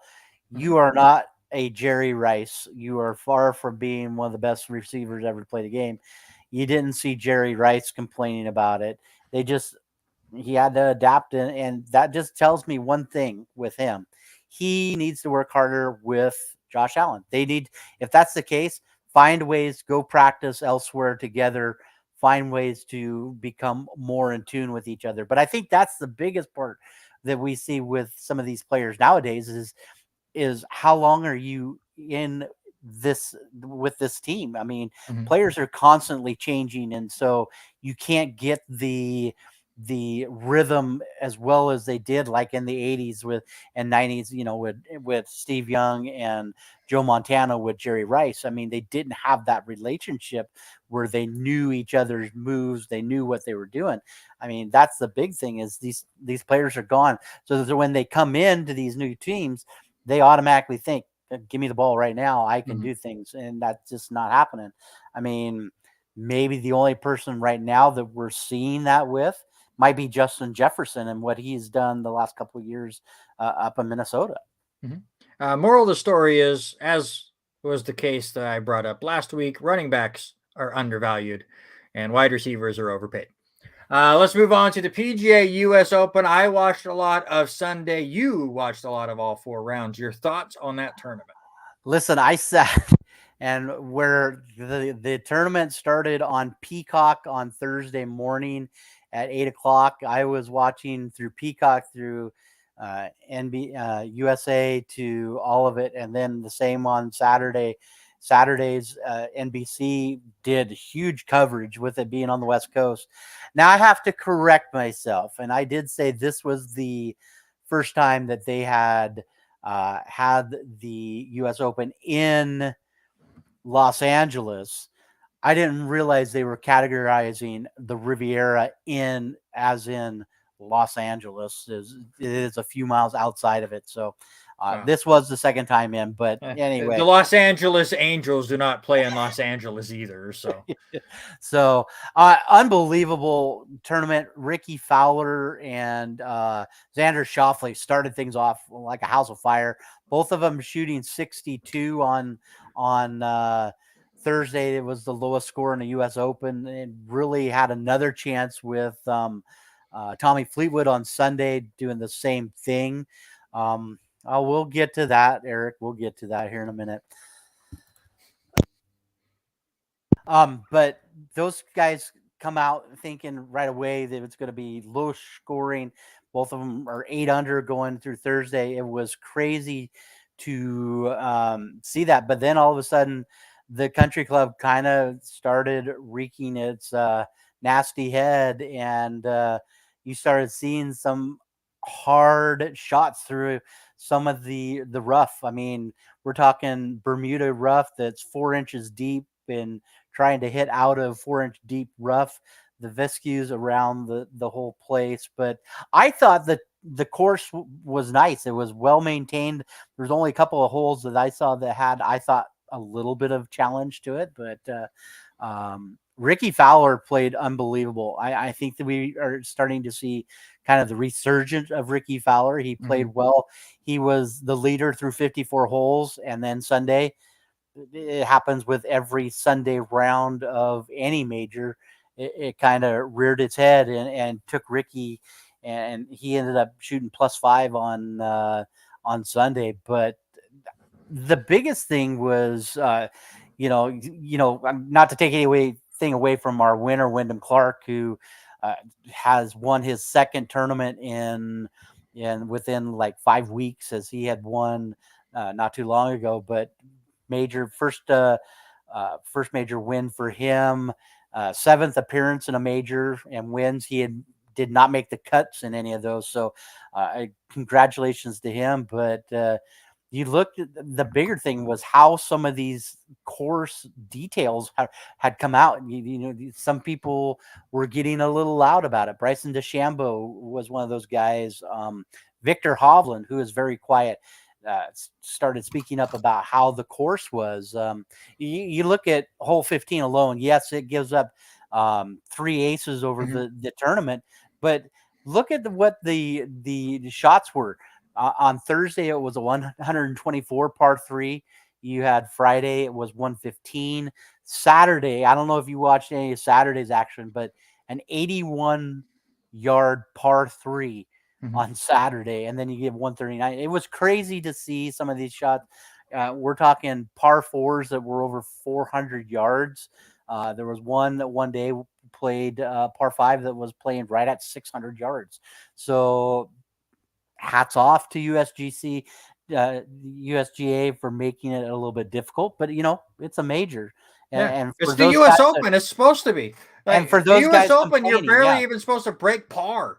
Yeah, and so for those guys who are complaining about it, I didn't look at any of this stuff. I watched on Sunday. What are they complaining about? Just the way that some of the holes played up, like 15, how it played so insignificant and everything.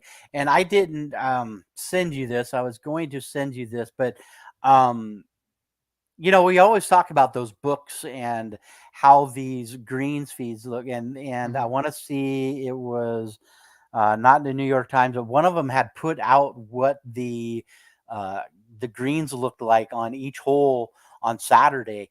And some of them with the undulating greens and all that, they were complaining about how that was, how the bounce was. You talk with these live golfers are Bryson, babies, and one of them, even a very quiet one, Matt Fitzpatrick, who won last year, didn't make the cut. All that, and he thinks that this course was interesting to be nice. Listen, you said it right. But you said it. U.S. Open. It right there. He missed the cut. I bet if you asked Wyndham Clark about the course, he was like, "It's great." The one thing I did notice on Sunday is it looks like the greens got their asses kicked, because it just seemed like every time they had that close-up shot, it looked really bumpy, and they had different like markings out of the greens and stuff. That's the one thing I noticed. But this course is not supposed to make you happy.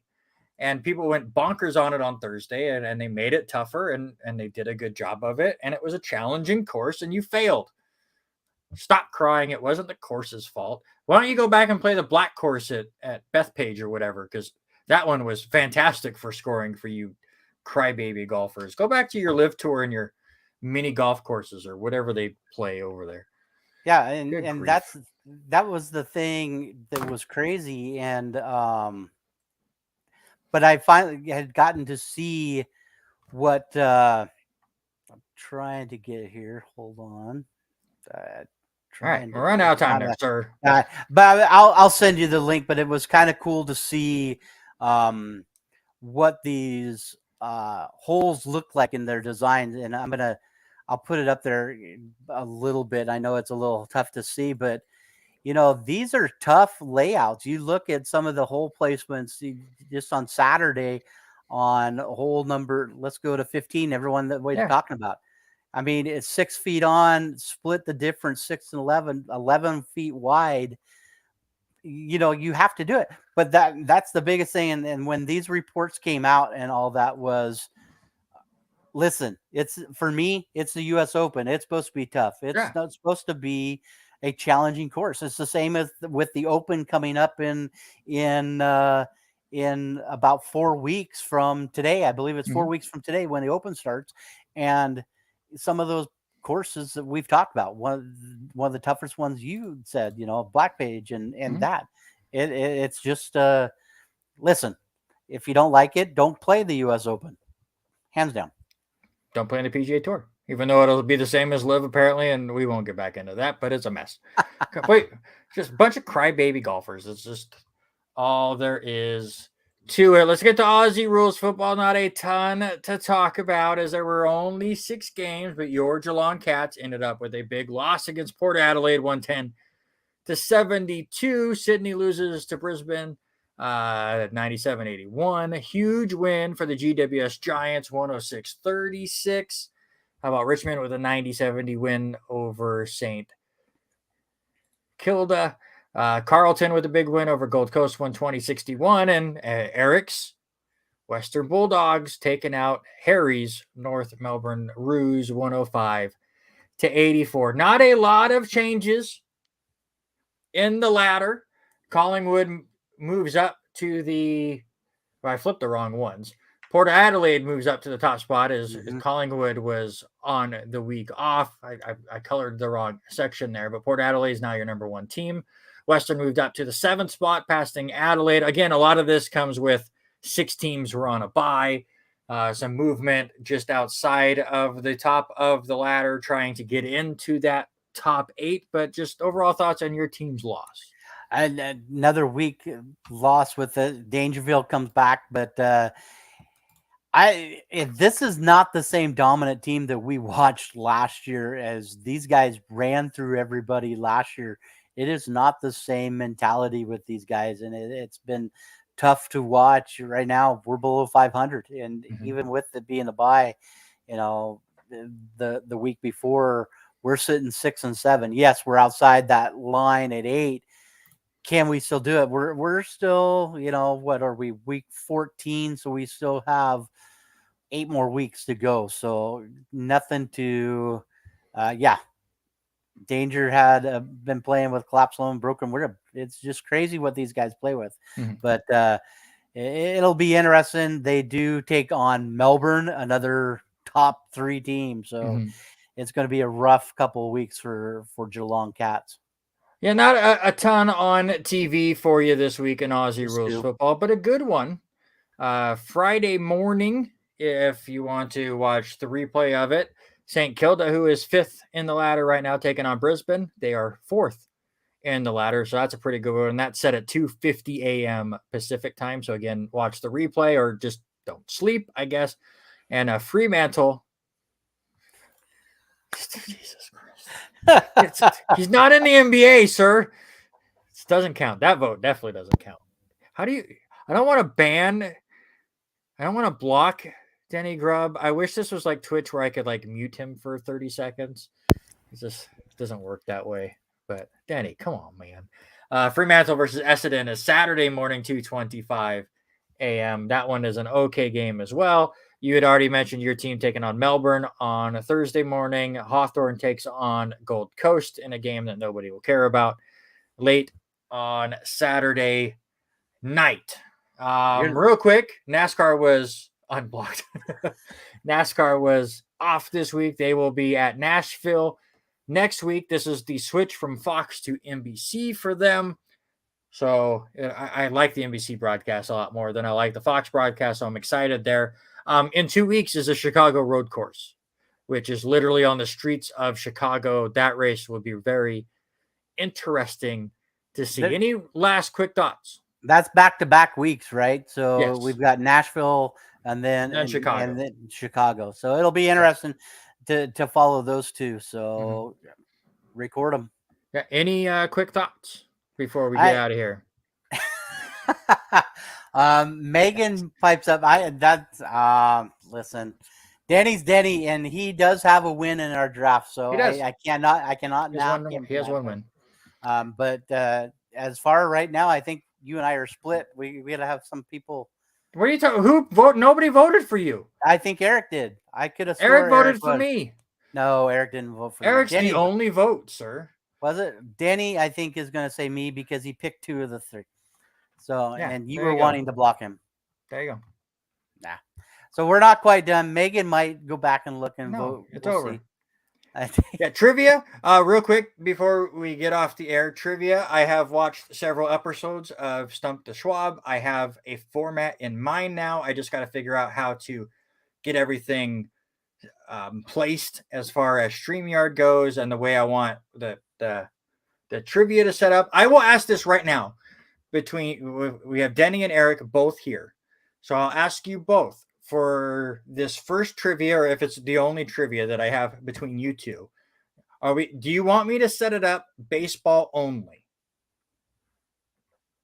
Denny voted for himself, Megan. That's why we're trying to block him. He led you astray by voting for himself. But I'll ask you guys before we get out of here if you want it just baseball only or if you want all sports involved. And then real quick, shout out to Haley. She bowled for me last night as I'm still trying to recover from this lower back hip problem that I got going on that I always have with bowling. If I bowl more than once a week, Denny now has 2 votes, I guess. Eric would like all sports. I will keep it. If we do all sports, I will keep it to the main 4, I think. I won't go too crazy with some of the other stuff. Probably hockey, basketball, football, and baseball if we do it that route. But Haley did bowl for me last night and bowled her first ever non-9-pin no-tap 200. She messaged me saying she had the first 5 strikes yesterday and ended up with, I believe she said, a 212. So congratulations to her. Her first ever 200. Very cool moment. Was sad I wasn't around for it, but she was bowling with our kid Chase, and that was very cool for them. And see if she can do that now in the NFL league when we get there in September, since we don't both bowl there. So it is the end of the show. Any votes for Denny do not count. So I am your winner in the sports related draft 2 weeks in a row, and we will go from that. I'll message Denny off air which way he would like to go as far as the trivia stuff goes. But it's going to be a 4-segment trivia deal boycott. As far as the segments, again, I'm taking segments from the show Stump the Schwab. Obviously, the first segment is the leading off segment they always do. It was always my favorite, so we will have that for sure, and so on and so forth. I will continue to work on that, and we will get that going at some point this summer. But that is it for another edition of the R&R Sports Report, our 137th edition. My brain and mouth disagreed on that one. When is the reality TV trivia segment? It's coming, and it's not going to be a segment. It's going to be its own standalone video. It will not be a part of this. We got to figure out how to get Denny in front of a camera. Now, that might be the toughest situation, but we will make it happen. It will be soon. So we'll have a show next week. Then we'll be off for the 4th of July and then back after that. I am shooting for somewhere into July for that trivia contest between Denny and Eric. It's going to be fantastic and so much fun. But keep your eye out on that. He doesn't show for less than 10,000. Megan, can I borrow $10,000 that will never get paid back? Please and thank you. It will get paid back if Denny wins. He can give it to you at that point. Beautiful. Love to see it. Of course, Megan shows up as we're done. But for Robert Hagan, my name is Randy as well. Guys, thank you again for making this a very fun show. The comment section always makes this show a lot more fun. It always pushes us off topic and running a little bit late. But we appreciate every single one of you. It's been so much fun. But until next Tuesday, we are